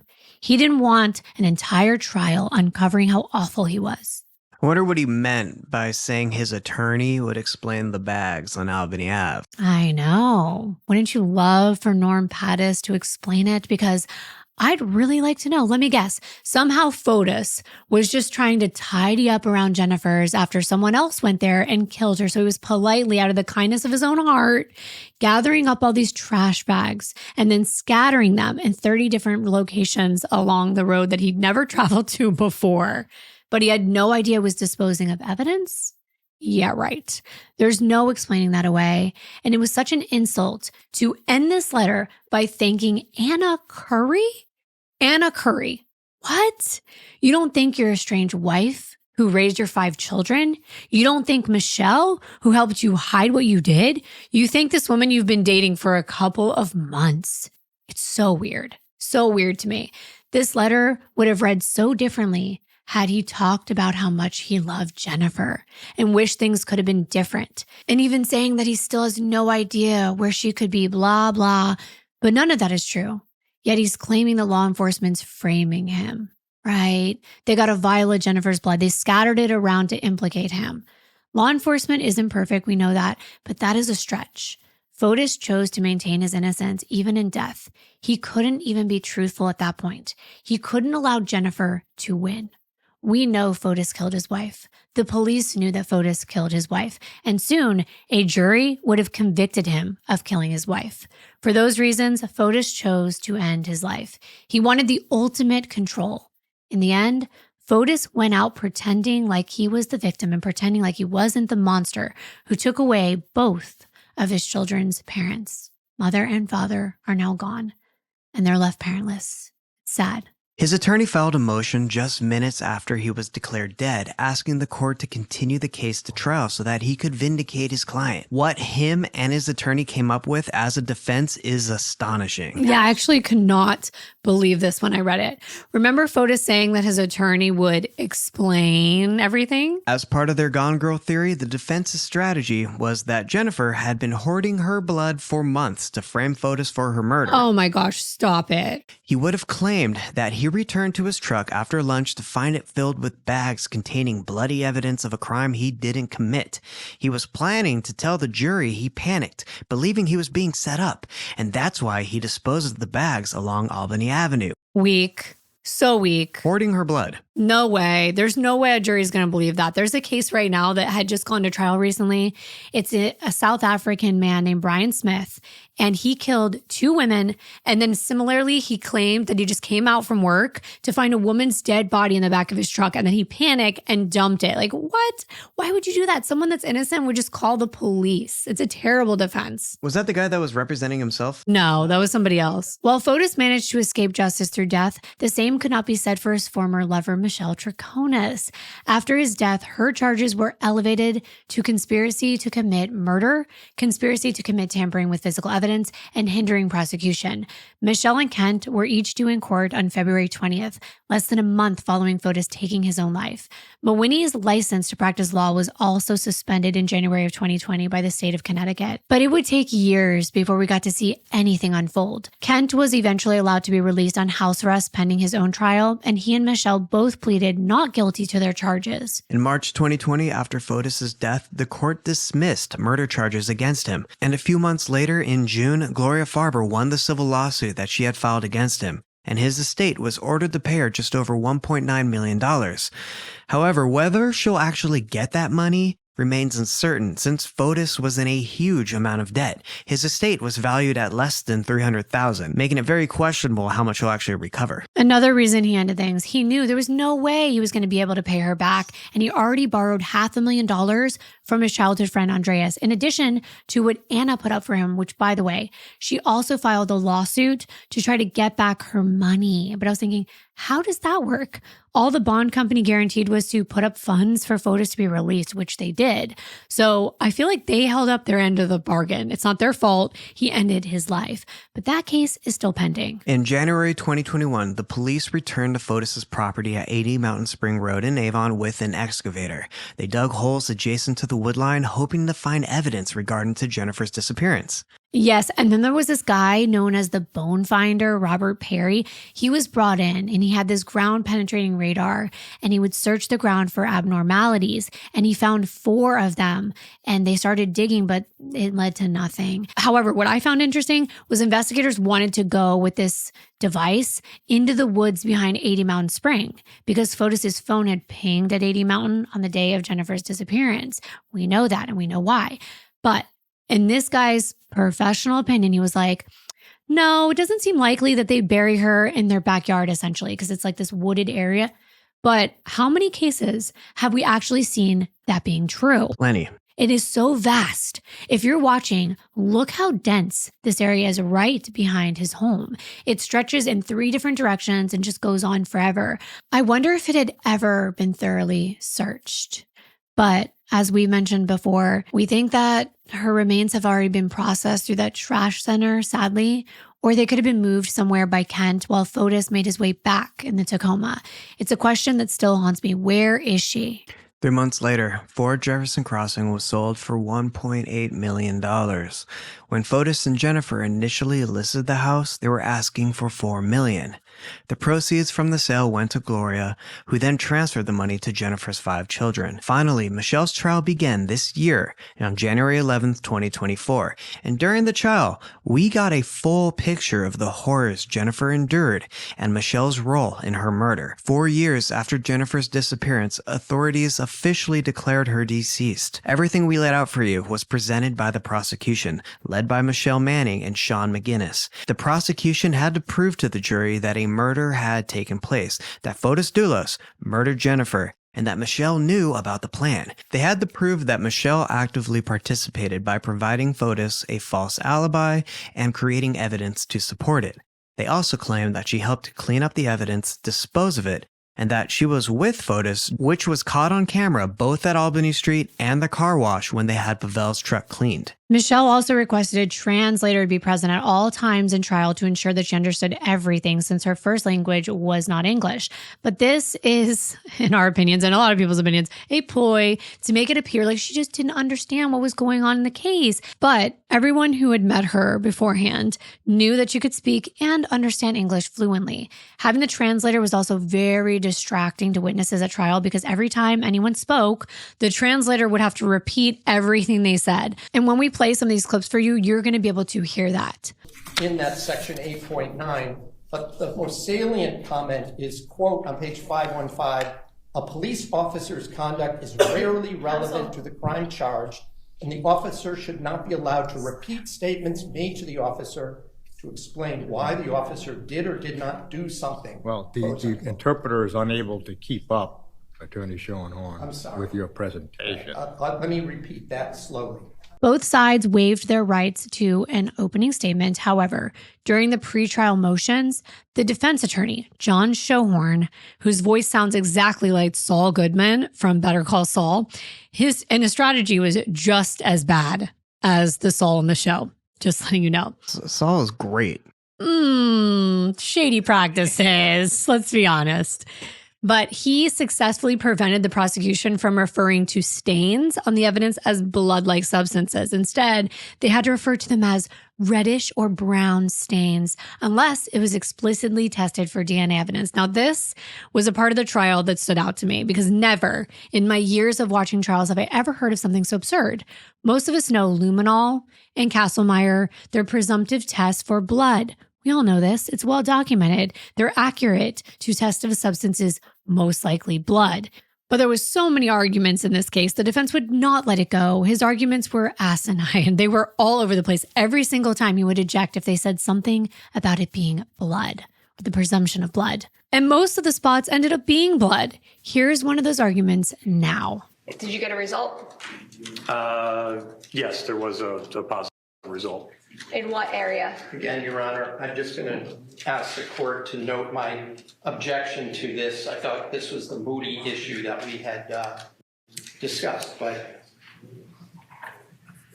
Well, concerning, are you offering essentially a running objection on the use of the luminol not the use as much as what he's interpreting it to mean. Thank you. In light of all the other things that can be produce a quote positive result. Thank you. Overruled. The judge's face said it all. He's like, are you saying you want a running objection? Right. You just want to keep this objection going the entire trial because otherwise he's going to have to keep objecting every single time someone says the word blood. But Schoenhorn didn't want a running objection to the use of these tests. What he wanted was to have the jury understand that other things besides blood could set off the pink or the blue luminescence that we usually see. Schoenhorn didn't seem to like Sergeant Ventresca very much. Ventresca was the lead on the case, and it was clear he wasn't fond of Michelle or her defense attorney, who kept objecting to every little thing, making the trial drag on. For example, when Sergeant Ventresca was trying to explain how investigators were prompted to look down Albany Avenue, he used the word we instead of I, and Schoenhorn immediately objected. You could really see the tension in this interaction, especially when you watch Sergeant's demeanor during the exchange. Can't remember what the registrant was. We knew he had access to a black Ford Raptor. We also knew that there was a white Jeep Grand Cherokee and that they had access to, Mr. Dulos. And also there was we had information through our canvas. Ground. Says we had information, so it's calling for hearsay. Well,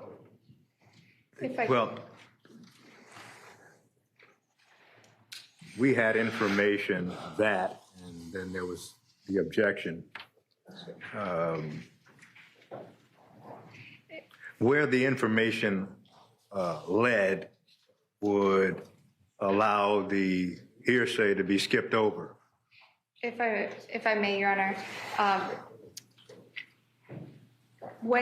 perhaps I can ask it just a general way. When you were looking for the video surveillance, what were some things that you were looking for?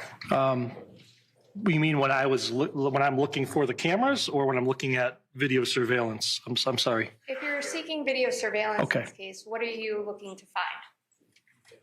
You mean, is the question in general? It's kind of a vague question. Yeah. Well, in this case. In this case, sir, when you went to Benji's and you saw the camera and you wanted to see what was on that camera, what were understandable.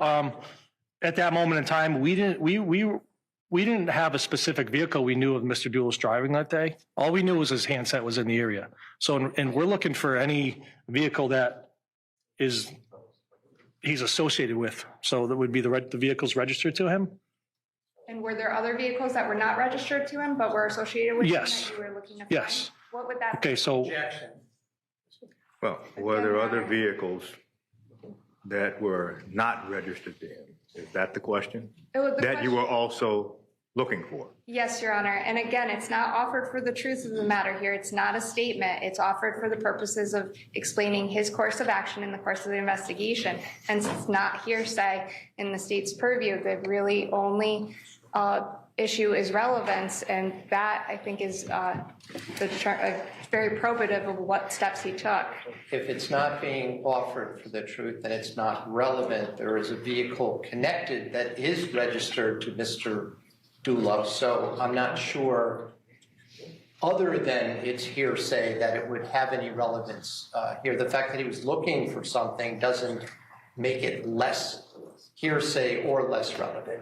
Well, at this point, the breadth of the investigation involves a number of areas to explore. So at this point, the court understands the testimony to be, we weren't certain about certain things. So we looked at a number of things. So the court is going to overrule the objection. The sergeant, along with the judge, were so annoyed. You can just see it in their faces. And this poor judge was constantly playing teacher to the defense attorney. It went on like this the whole entire trial. You have no idea how frustrating it was unless you saw the whole thing. It only confused the jury even more, in my opinion. The Judge Kevin Randolph, was phenomenal. My favorite part was when Schoenhorn was questioning retired State Police Sergeant Matthew Riley about the other things that Castlemeyer could test for besides blood. Now, I know I'm going to laugh at this part. None of this is funny, what happened to Jennifer, what happened, but this part of the trial was so ridiculous. It's laughable, especially when he talks about tomato and horseradish. But I'm going to let you hear it for yourself. So if a child had, let's say, ice skates in the back of the car, some of that maybe scratched off on the back seat. Objection. That would test positive for luminol, wouldn't it? Well, here's an objection. And I will then move on, but if you want to just answer that question, I'm not going to go into a million hypotheticals. Yes, it's possible. You did mention a couple of things that it also is presumptive for, right? Yes. Animal blood is one. Yes. And of course, there's all sorts of animals, right? Yes. Doesn't distinguish between one animal or another, does it? No. I think you also mentioned horseradish is something that it tests positive for. That's one of the classical examples. Okay. Now, are you familiar with some of the other things that it tests positive for? I'm familiar with turmeric. Turmeric, right? Now, doesn't it also test positive for tomato? I don't know. What about rust, iron rust? I don't know. You don't know? No. How about bleach? Do you know about that? No. How about copper? No. You don't know. Is that what you're saying? Whether it'll show a presumptive positive for copper? I don't think so, sir. How about malt, like you find in either beer or a milkshake? That I don't know either. Aren't there, in fact, 16 different food groups that test positive using Castlemeyer? I don't know, sir. We'd have to have somebody who's like a scientist that knows this to really answer those questions, right? Yes. But if we're talking about a presumptive test, if you wanted to be presumptive about the presence of horseradish, this would be the test to use, right? I would need to presume something was horseradish, sir. Well, the presumptive test is not what you think, it's whether it turns pink, right?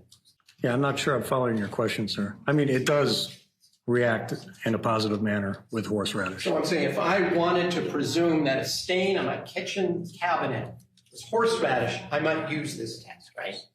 If you really wanted to. Exactly. And so let's say a, I don't know, spilled hamburger, piece of hamburger juice. That would test positive, right? I don't know. I've never tried it on hamburger, sir. Well, hamburger is basically animal meat, right? Yeah, but I've never tried it on hamburgers. Fair enough. But it would also test positive for, I don't know, a cat, a little blood from a cat, right? Oh, yes, animals? Absolutely. Mice, right? There's a garage, right? If you had an injured mouse, yes. And if you're talking about, let's say, a car where there are children that have been passengers in that car, there might be all sorts of other things that will test positive for the presence of iron. Isn't that true? Possibly, yes. You know that I think turnips also test positive for luminol, don't they? I don't know that for a fact. You know, a lot of root vegetables have iron in them, right? No. You do know that. I do right? know. And it's actually, they're good for you to eat, right? Am I right? I'm going to object, Your Honor. Well, the question's not relevant. If you wanted to see if you maybe dropped a turnip on the ground in the back seat of the car, you might use luminol and it might glow, right? Objection. Overruled. All right. I think you'd be able to see a turnip. Hamburger juice? What the heck? He's calling it hamburger juice.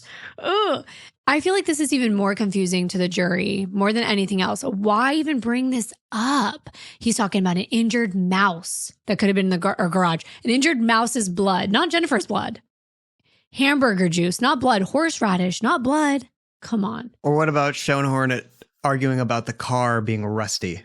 Right. It's made out of steel, and that's why the luminol is going to light up. I mean, it's absolutely ridiculous. The fact that he's blaming it on the children eating in the car, eating turnips. Turnips, so they're called? Yeah. I'm really not trying to laugh. I'm not, but he's giving dieting advice too. He's like, and it's very good for you. The judge is like, okay, this needs to stop. Talk about not being relevant. Apparently a turnip was dropped in the back of Jennifer's car, not Jennifer's blood. I could go on and on with this. And I just felt so bad for the judge having to go through all this. Finally, Riley was like, I think I'd be able to see a turnip. He was saying like he wouldn't have to use a presumptive test if a turnip was on the floor. Or take the ice skate argument. Apparently, an ice skate scratched the floor in the back seat and left iron residue, so luminol would light up.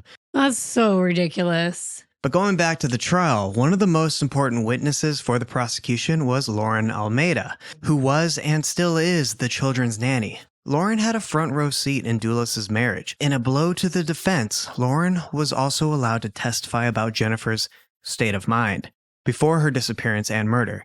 She described Jennifer as never raising her voice, being soft-spoken, and always singing and reading to the kids. Lauren painted a picture of an idyllic relationship between Jennifer and her children. She described Jennifer as incredibly nurturing and said that their bond was silly, fun, loving, and close. The kids always wanted to be near their mom. On the other hand, Lauren described the relationship between Fotis and the children as formal and strained. While the kids would listen to him, they didn't seem to want to have a close relationship with their father, likely because of his frequent travel schedule. And his travel schedule was him cheating, but Lauren and Jennifer didn't know that yet. And at first things were good in their marriage, but over time it deteriorated. Lauren told the jury that Jennifer and Fotis had a confrontation that she witnessed. And after that, Jennifer began making secret plans to leave Fotis with her children. We're going to play some clips from this trial for context, and so that you could really grasp how serious all of this was. She looks scared and worried. And can you describe Mr. Dulos' demeanor for the jury during that same interaction? He looked angry.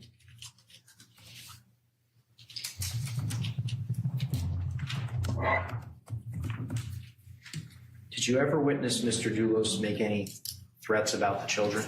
Yeah. And did he make these threats in Jennifer's presence? Yes. What type of threat did he make to Jennifer? That he would take the kids to Greece and not come back. And did Jennifer ever express her fear to you that that would happen?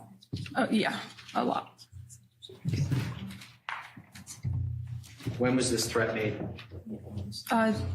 Through those couple months, so April, May 2017.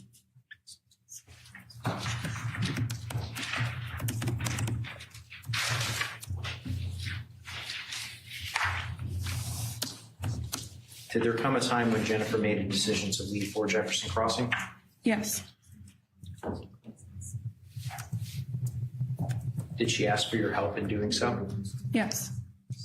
Can you describe for the jury what you did for Jennifer? We were slowly moving things out of her Fort Jefferson house to a property that her parents owned in Pound Ridge, New York, and to a friend's house in Farmington. Things that Fotis wouldn't really notice being gone. Did she tell you why she believed she needed to secretly move out of the house?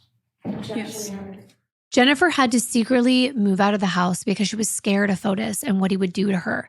Jennifer, more than anyone, had a visceral fear of her husband. She knew he was capable of murder. Lauren told the jury that in the beginning, Jennifer really wanted to try and make her marriage work. But once the affair became public, Fotis' demands got ridiculous.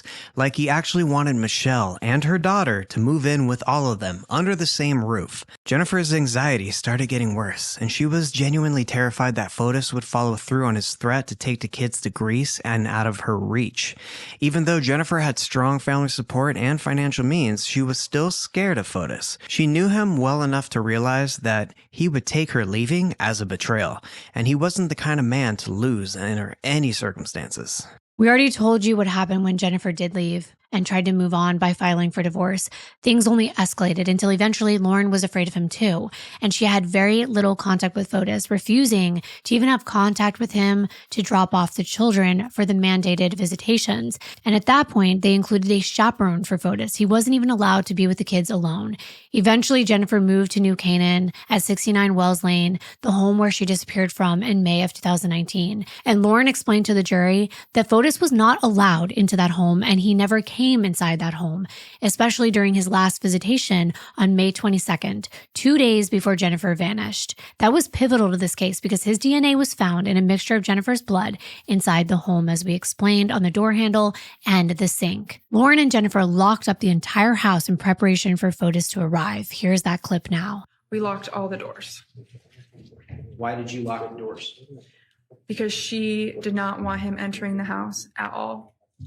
And in their living room at 69 Wells, it was all opened, windows with doors, and so you could enter. And so we made sure all of those, including the mudroom door, was all locked. And after you assisted her in locking the doors, what did you do next? We were preparing the food that was going to be eaten on the patio. That way they didn't need anything coming in. So they had all the cups, utensils, napkins, plates, everything was out there on the patio. The food as well, or that came later? No, the food as well, because he came with the food and gave it to Jennifer. And so she had it in the fridge. So we just put it out. I want to point something out. We didn't touch on this, but it was brought up in Michelle's trial. It's in regard to Michael Meehan. This was the guardian ad litem who was assigned on behalf of the children. Well, before Jennifer went missing, the court had ruled that Fotis would not get custody. Instead, he would have those supervised visitations with his children. And of course, Mr. Meehan didn't have any authority to change that. But Fotis wasn't happy, especially because of an evaluation that Mr. Meehan did on Fotis that apparently contributed to that outcome. A little over a month before Jennifer's disappearance, Fotis was quite upset with Mr. Meehan. He expected the custody evaluation report to show him as the better parent. Here's what Mr. Meehan said about that at trial. How did Fotis Dulos react when he read that evaluation report? I was present with him and his lawyer when he reviewed the report, and he was a combination of emotions, I think. On the one hand, he was encouraged. On the other hand, he was upset and outraged. But ultimately, his concern was he was concerned for the children. And did he file a motion? He did. How did he react after that motion was, well, I should ask a foundation question. Was that motion heard in May of 2019? He filed a motion with the court and ultimately was heard in May of 2019, yes. How did he react after that motion had been heard? Well, the motion was started, it had not completed, and he became frustrated after the first hearing day that we had on his motion. Was the supervised visitation still in place after the May hearing? It was. And nothing had changed? It had not. Remember when Fotis showed up unannounced at Gloria's right after Jennifer went missing and he demanded to gain access to the children, but the police had already been notified and he was sent away?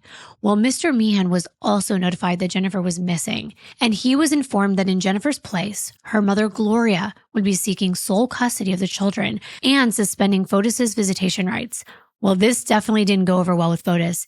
He thought because Jennifer was gone, that custody would automatically revert to him regardless of the court's prior decision. Mr. Meehan told the court that Fotis called him on the morning of May 25th in 2019, the day after Jennifer disappeared. He described his voice and words as excited and wrote a detailed summary of the call, which he read to the jury. I cannot wait for you to hear this. I received a phone call from Mr. Dulos the morning of May 25th, early in the morning. How did he sound? He was very excited in the course of the call. I have a detailed note on it. Again, did you document a note as part of your duties as a GAL? I did. It's titled Jennifer Missing, dated May 25, 2019. Today, I received a phone call from Fotis Dulos at 10:26 a.m., who informed me that Jennifer Dulos was missing. He stated to me, "Mike, have you heard the news?" I replied, "No." He then stated, "Jennifer is missing." I noticed the tone in his voice to not be down or somber, but to be more excited. I don't know what to attribute the tone to his voice to. I asked, "When did she go missing?" And he indicated sometime yesterday, 5/24/19. I asked him where he was yesterday and whether he had an alibi. He said he was home in Farmington all morning, then in meetings. He mentioned he had cameras in his house. He immediately asked about the children and wanted me to address their safety. He told me they were in New York with Jennifer's mother and Lauren. He went on to tell me that Jennifer had made dental appointments for the children in New York and that he didn't know about the appointments or agree to them. A review of OFW shows Jennifer did advise him of a New York orthodontist on 5/13/19 via OFW and offered to advance the cost. I ended the call with him and began getting phone calls from Attorney Midler, New Canaan PD, and Jacob Petranker. I spoke with New Canaan PD, and they informed me of the investigation involving Connecticut State Police Major Crime Squad. They informed me that Jennifer's home in New Canaan was a major crime scene. The police asked for permission to interview the children, and I authorized the police to speak with them. Wow. So Fotis was excited that Jennifer went missing. He mentioned that he had cameras, that he was home. It's all very suspicious. And how he said he didn't approve the appointments that the children had with the dentist. It's very controlling. Jennifer was perfectly capable of taking care and making good decisions for their children. I mean, considering everything we know, not diagnosing here, just assuming he's narcissistic. So he is essentially getting his way. How can he not be excited? He's not like, oh, I'm frantic, Jennifer's gone. He's like, haha, she's gone. I'm going to get the kids. So Mr. Meehan mentioned this thing called OFW. You might have heard that. That stands for Our Family Wizard. It's an app that the court will use with parents to communicate during high conflict cases. It accurately reflects the communication between the parties, so a party can't later say that something happened when it didn't. Mr. Meehan told the court that he would speak often with Jennifer regarding the children between 2017 and 2019. After her disappearance, he never spoke to her again. He agreed that based on his interactions with Jennifer, she wasn't the kind of person to just leave her children willingly. Mr. Meehan's role was to act as a fact finder for the court, and as part of those duties, he would speak regularly with both Fotis and Jennifer, their attorneys, and various mental health providers. He also spoke with the now defendant in this case, Michelle Triconis. He even had dinner with Michelle and Fotis during one of his in-home meetings. He told the court that Michelle was upset and outraged by the court's rulings. Wow. Michelle was disappointed, and she didn't understand why the court wouldn't allow her to have access to Jennifer's children. She wanted to know what she had done to cause the court to order that she could not be in contact with them. Mr. Meehan also told the court that Fotis would very often fire his attorneys, he would write his own motions, and he would argue those motions in court to his own detriment because he just wanted to be in control. He didn't care if he was losing, he just wanted to be the one to do it. Instead of Fotis being his own best advocate, he showed the court his inability to comply with court orders or put his children first. After Jennifer's disappearance, Mr. Meehan told Fotis he had better have an alibi and detailed notes on his whereabouts on the day she disappeared. Yeah, even he knew that something was up. And those were the alibi scripts. They became a big part of this case against Michelle. Their written alibis proved to be a cover-up and did not accurately account for their time at all the day that Jennifer disappeared. You already know Michelle lied in her interviews. All three of them contradicted one another. The jury was shown all three, these long interviews, they had to watch all of them. And Detective John Kimbell, the lead case officer and the one that interviewed Michelle, told jurors about the significant inconsistencies in her interviews.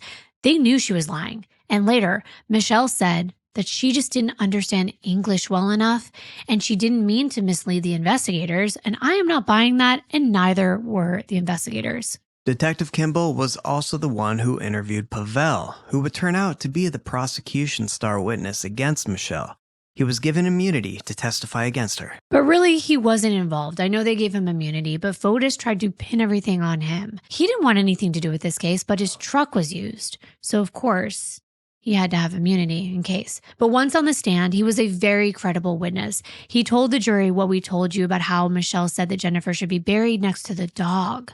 It was an alarming statement that showed the level of hatred Michelle had for Jennifer. The prosecutors needed the jury to believe that Michelle hated Jennifer so much that she would have conspired to have the mother of Fotis' 5 children killed, and then help him create an alibi.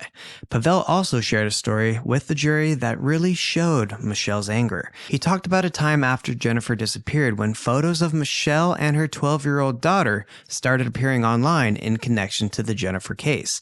According to Pavel, Michelle was furious and said, quote, "I'm going to kill that bitch when she turns up." End quote.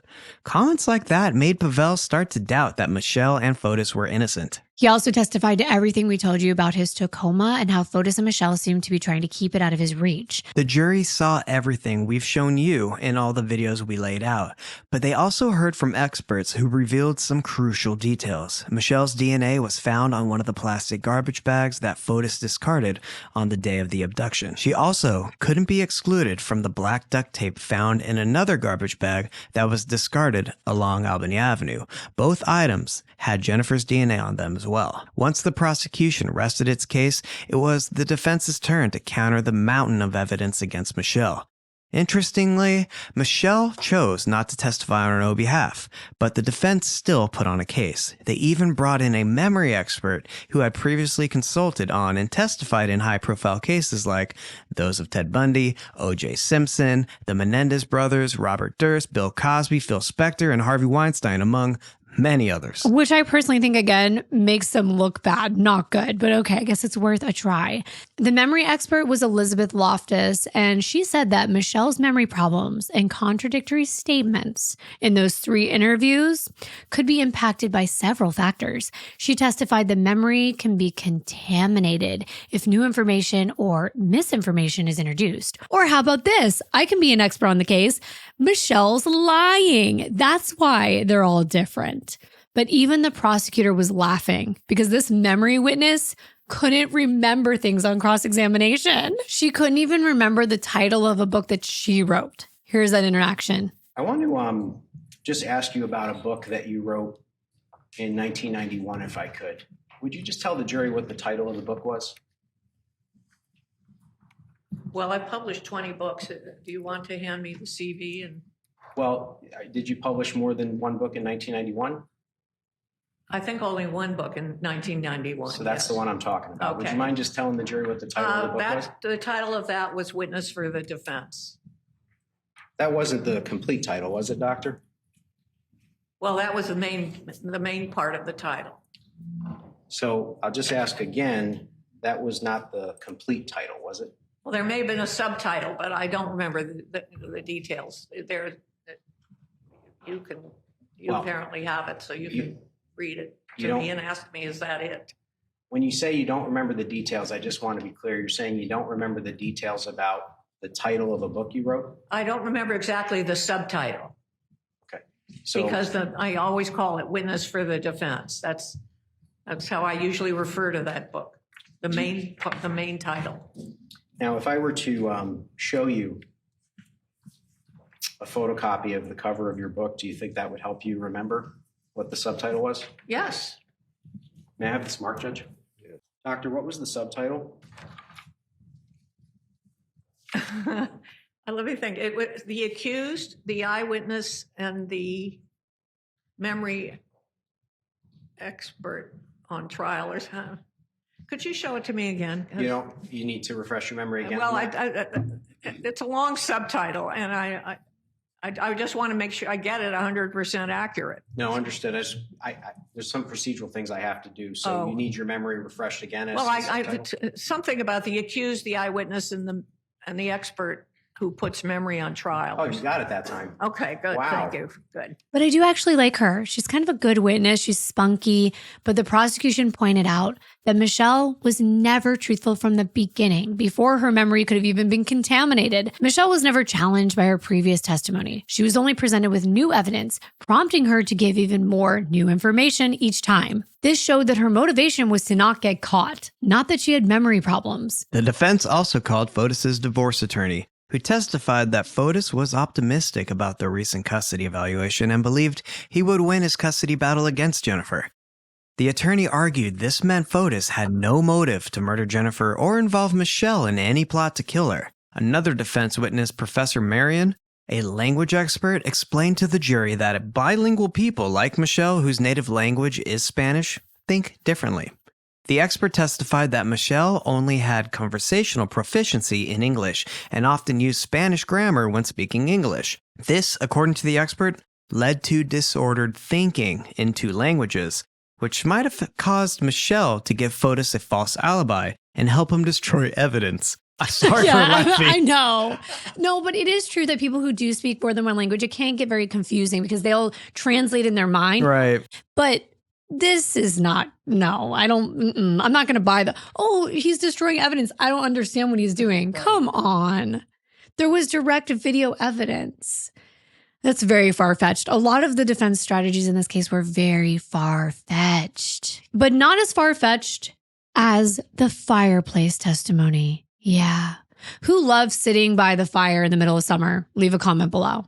I mean, I do get cold year-round, so I probably would be one of those people to comment that I do, because I like fire for the ambiance. For most people, especially in places where it's cold in the winter, they use their fireplaces in the colder months. However, Michelle's friend, Clara Duperon, she testified on her behalf, and she said that Michelle would often light fires in all seasons to help her relax, even when it was not cold outside. And apparently, that was to explain the 3 fires that the neighbor's Ring camera caught on video, and even Pavel reported seeing the fire as well. A nice relaxing fire after a hard day's work of running errands, because that's all Michelle said she did that day.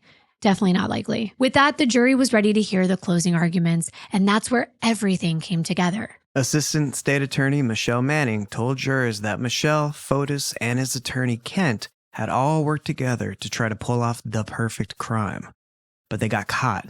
She started by telling the jury that they were here today because Jennifer was dead, a fact proven by evidence. This evidence included blood spatter from a violent encounter in her garage, along with the signs of a crime scene cleanup.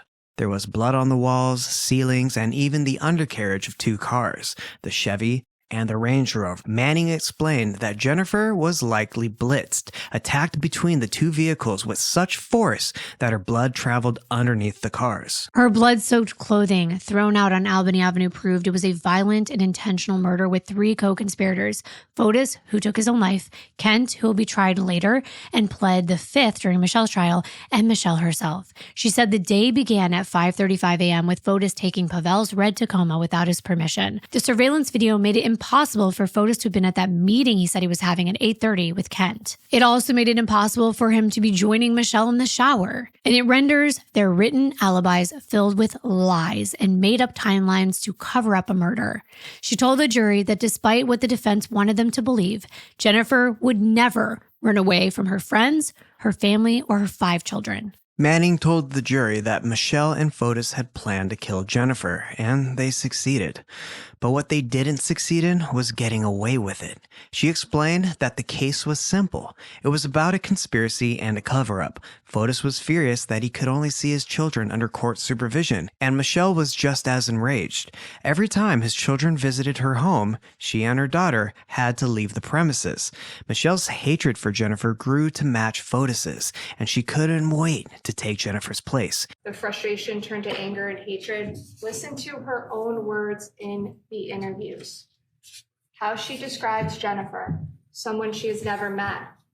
She describes her as manipulating, angry, toxic, and we all remember the comment to Pavel, that bitch should be buried next to the dog.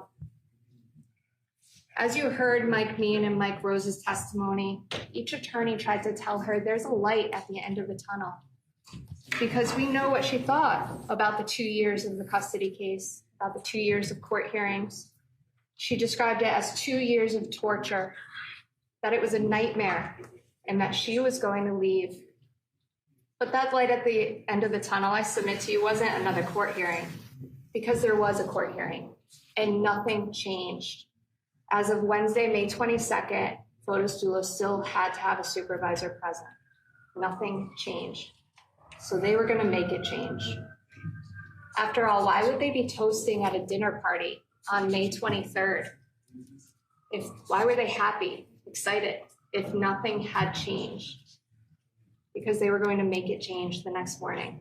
She told the jury that the reason they discussed Fotis' actions was because it was his own overt act that brought the conspiracy to life. He called his friend in Greece to set up the phone alibi that Michelle was supposed to answer at the Farmington address.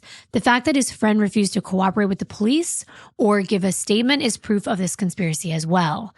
Here is a text message exchange between Fotis and his friend Andreas setting up that phone call the day before. He tells him to call him at 3:30 a.m. his time, which would be 8:30 Connecticut time. This gave Michelle enough time to drop her daughter off at school and return to answer that phone call. Is it just coincidence that she happened to be in the office at the exact moment that Fotis Dulos told Andreas Tuchiardis to call him? Or is it reasonable, based on the motive and based on the evidence, that she knew what time that call was coming and she made sure to answer it? Now, early the next morning at 5:35, Fotis Dulos leaves 80 Mountain Road, and he drives to New Canaan in his employee's Toyota Tacoma with a bike in the back of the truck. And he leaves his phone with Michelle Troconis. This is all evidence of Fotis Dulos and the defendant's intent to murder Jennifer. And that murder is the overt act in furtherance of the conspiracy.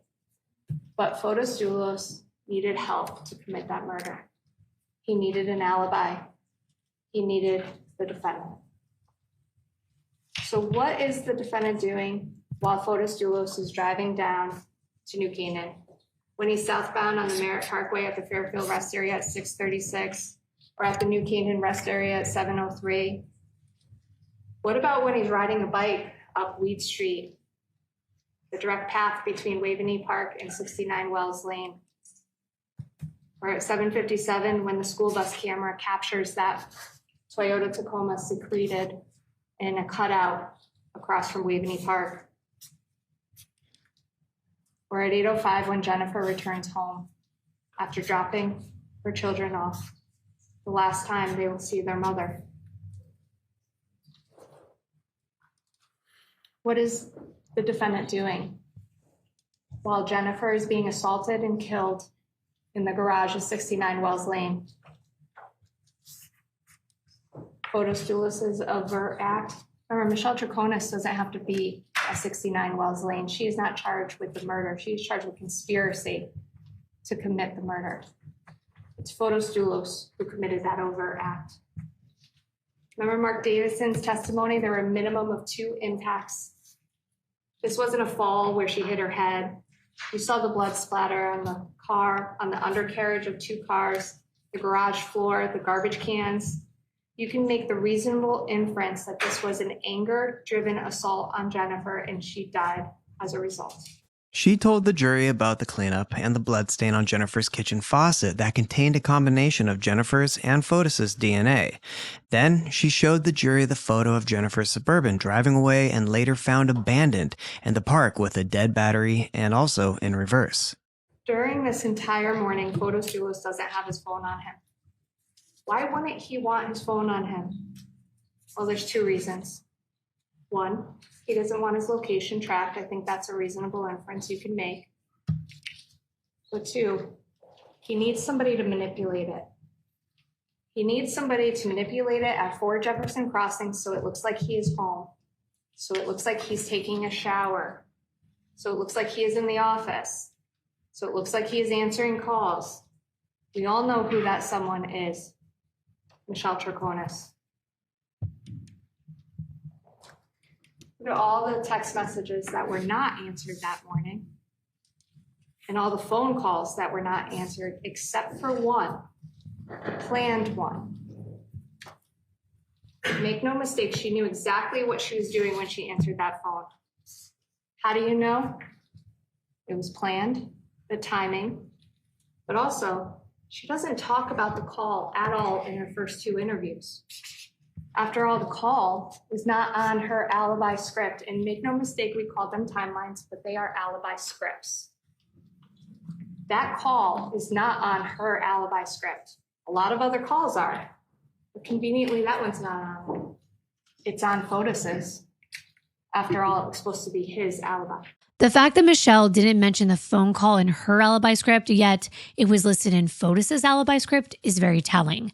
These facts alone show that Michelle knew about the plan to kill Jennifer. Otherwise, why hide the phone call from investigators? Why place the phone call on Fotis' timeline instead of her own? Fotis' phone was manipulated all morning. It was moved around, it was opened, and received text messages. Michelle was the only person available to manipulate that phone and make it look like Fotis had done it all in his office that morning. It was also highly unusual for Michelle to take Pavel's keys. She had never taken them before and never did so again. Later, Michelle claimed it was an accident, that she had simply grabbed the wrong keys. After she took them, Michelle returned the keys to an empty property at Jefferson Crossing and then started what was fire number 3 for that day. Meanwhile, according to Fotis' phone records, he was at the Mountain Spring property at that time. Manning made it clear to the jury that Michelle knowingly tampered with evidence, further tying her to the cover-up.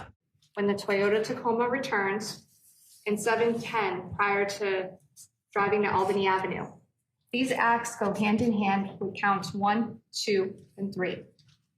The Toyota returns at 12:22. And then the defendant and Fotis Dulos both go to 80 Mountain Spring at approximately 1:35. And from 1:35 until 4:58, when Pavel Gomini shows up, Fotis Dulos never leaves 80 Mountain Spring Road. For 3.5 hours, he never leaves an empty property. It is reasonable to assume that he needs that amount of time to clean the Tacoma and to prepare the garbage bags for Hartford. Michelle Troconis admits in her own interviews that she went back and forth to 80 Mountain from Fort Jefferson Crossing that afternoon, but she says she only did it 2 to 3 times, depending on which interview you watch. So look at her interviews. She omits and lies about things only when they're incriminating. There were 5 trips that day, not 2 to 3. Trip 1, 1:36 to 1:41. She stays at 80 Mountain Spring Road for 5 minutes before returning to Fort Jefferson Crossing. Trip number 2, 2:01 to 2:24. She returns to 80 Mountain Road, stays for 23 minutes before returning to Fort Jefferson Crossing. And trip number 3, at 3:55 to 4:04, she stays for 9 minutes. What is she doing between trips 2 and 3? Between 2:24 and 3:55, when she is alone at Fort Jefferson Crossing, she's burning something.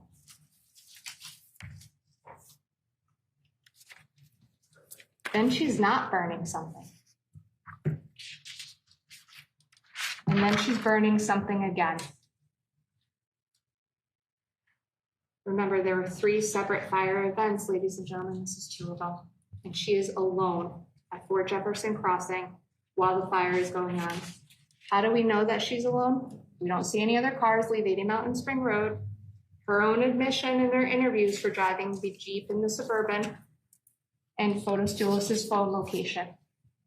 Mike Clark's testimony, it stays at 80 Mountain Spring Road during the time of those fires. Now we go to trip 4. Michelle Troconis goes back to 80 Mountain Road.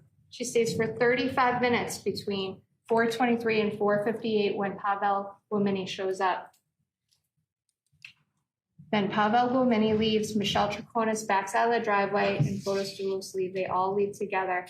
And at this moment, she takes the keys to the Toyota Tacoma to prevent Pavel from taking the car for the weekend. After all, they need more time. They haven't gone to the car wash yet.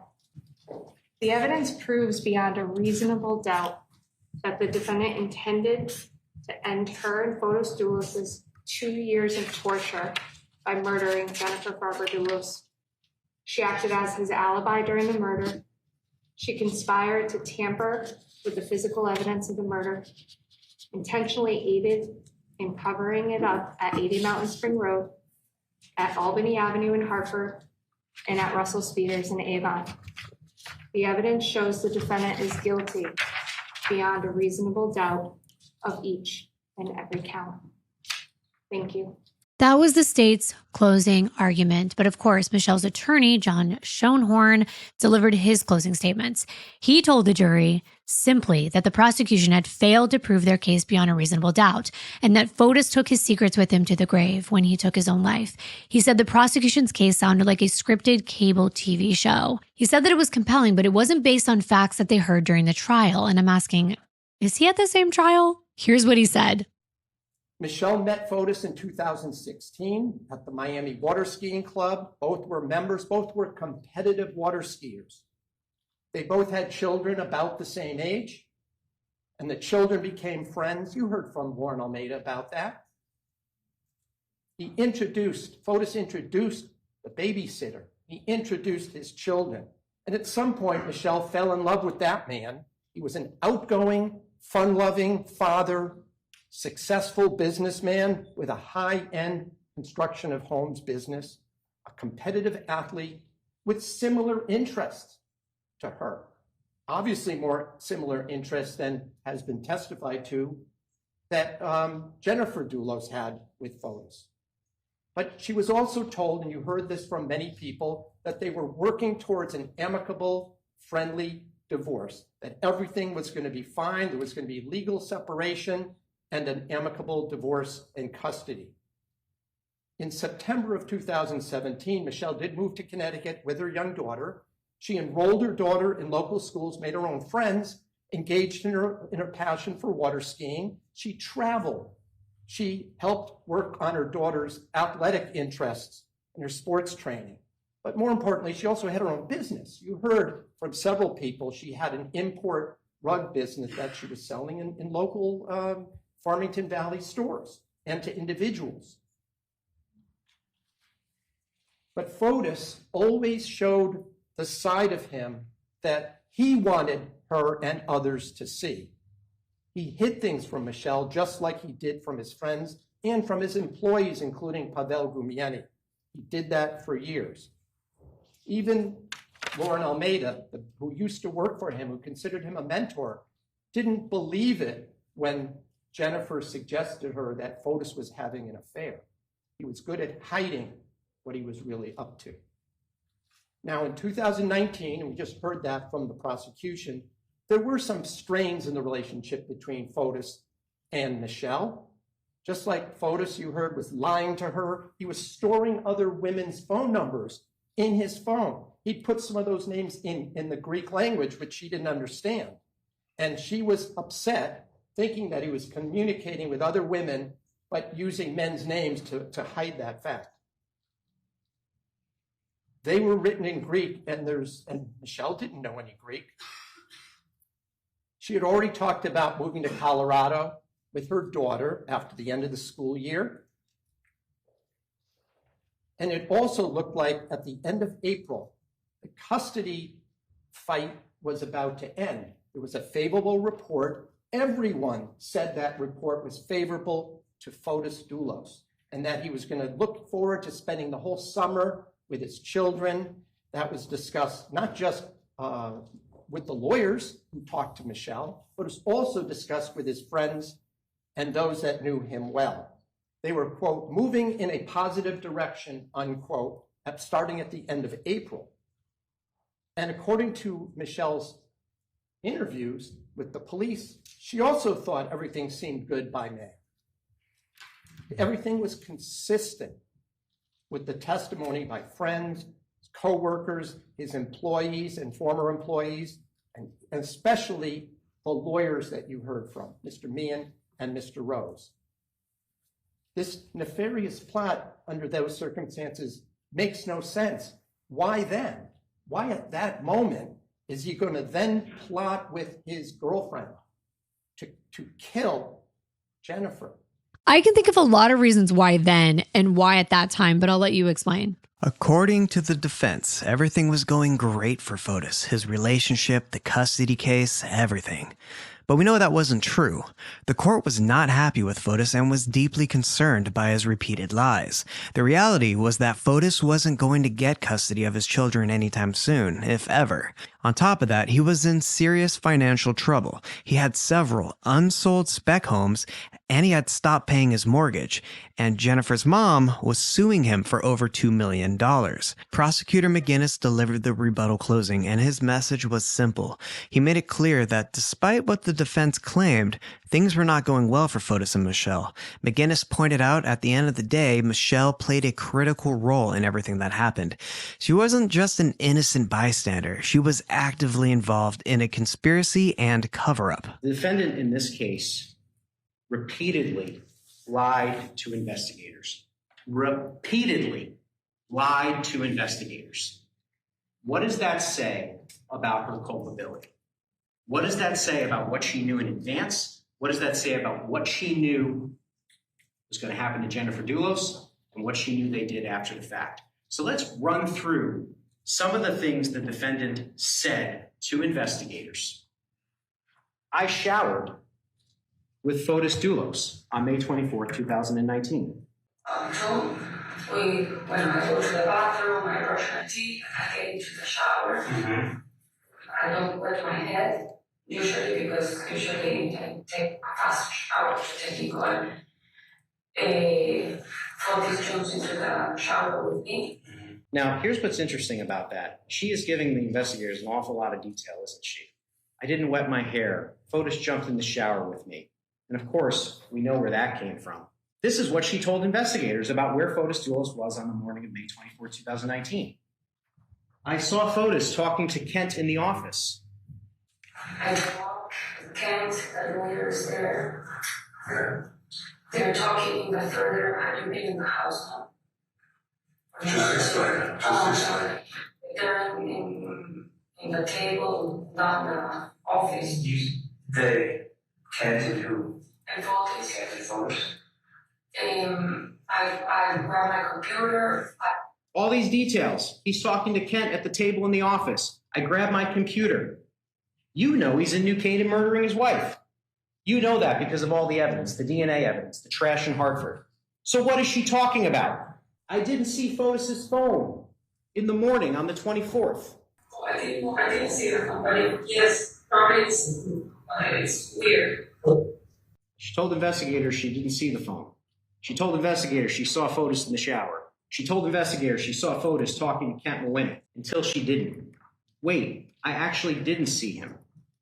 I did not see him in the morning in the house. Didn't see him. As the investigators get more evidence and she sits down for a third and final interview. Now all of a sudden she didn't see him. Wait, I actually did see his phone. And incidentally, I just happened to answer the one phone call that he had in his timeline. The phone call that he set up the night before. Yes. Fotis' phone. Yes. On the last table. Yes. In the office. Yes. Where Kent is located. Yes. Now, I am just going to say this. Her lies were so profound that the defense brought in 2 experts to try to explain them away to you.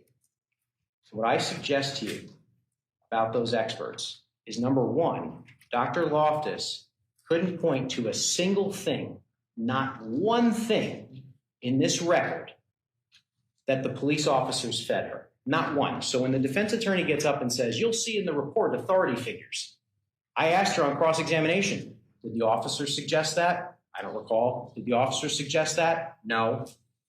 Not one thing. And it's interesting, too. We talk about language proficiency. We talk about why she may have said the things that she said. I'm going to tell you exactly why, members of the jury, you should reject that. If that's really the case, she has memory lapses. She has false implanted memories. She doesn't speak the language. If that's really what's going on, why is she so good on details that don't matter and so bad on details that incriminate her? Why? How does she know she bought parsley at Stop and Shop? She even told the police, if you'll recall and you watched the interview, that when she went up to Starbucks, she tried to order a chocolate croissant and they were out. That's the kind of detail that she provided. And yet when it comes to things that incriminate her, language gap, memory gap, You exercise your common sense. You're smart people. You get it. This is not reasonable. Michelle was great at providing a liar's details, but couldn't remember anything when confronted with evidence that incriminated her. She didn't know why Andreas's phone call was in Fotis' alibi timeline and not hers. She also said she didn't know why she didn't tell the investigators about the stops they made on Hartford, and she doesn't know why Kent Mawhinney's statements contradict hers. For those things, there's the language barrier. That's her excuse. The prosecution asked the jury to find Michelle guilty on all counts. She was found guilty of conspiracy to commit murder, guilty of conspiracy to commit tampering with physical evidence, and guilty on tampering with physical evidence, and guilty on hindering prosecution in the second degree. Michelle laid down her head and cried for herself after her guilty verdict. Michelle was finally sentenced on May 31st, 2024. She was looking at a maximum of 50 years in prison, which at the age of 49 is essentially a life sentence. But in the end, Judge Kevin Randolph sentenced Michelle to 20 years for what she had done in Jennifer's murder. This will most likely be a suspended sentence after 14 years, 14 and a half years, give or take. And she would then serve 5 years on probation. Her sentence for lesser offenses were served concurrently with that 20-year sentence, but I was a little shocked. I thought she would get more time, especially with the victim impact statements. Her children spoke. Her loved ones got up there and made very powerful statements, and it was very heartbreaking. After the verdict, Jennifer's friends and family released a statement, and I will read it to you. It said, quote, "Today's verdict is a crucial attribution of accountability, not a victory. There can be no victor when 5 children are growing up without their mother. This verdict represents the meticulous collection, analysis, and presentation of evidence to illuminate an unconscionable series of crimes. That immense body of evidence also serves to highlight the gaps that remain in this case. Most importantly, Jennifer Farber Dulos has still not been found. We have lost a mother, daughter, sister, cousin, and cherished friend. Jennifer's loved ones cannot bury her next to her father. We want to thank the jury for their commitment and careful deliberation during this lengthy, complex trial, and Judge Kevin Randolph for his guidance and authority in the courtroom. We remain deeply indebted to the state's attorney's office for their tireless work, expertise, endurance, and dedication in the courtroom and out. We express our unending gratitude and respect to the investigators, analysts, and other law enforcement personnel who have shown an unflagging commitment to Jennifer's case over a span of nearly 5 years. We owe a special debt of thanks to those individuals, law enforcement, and civilians who testified at this trial and its hearings. Your courage and integrity inspire us.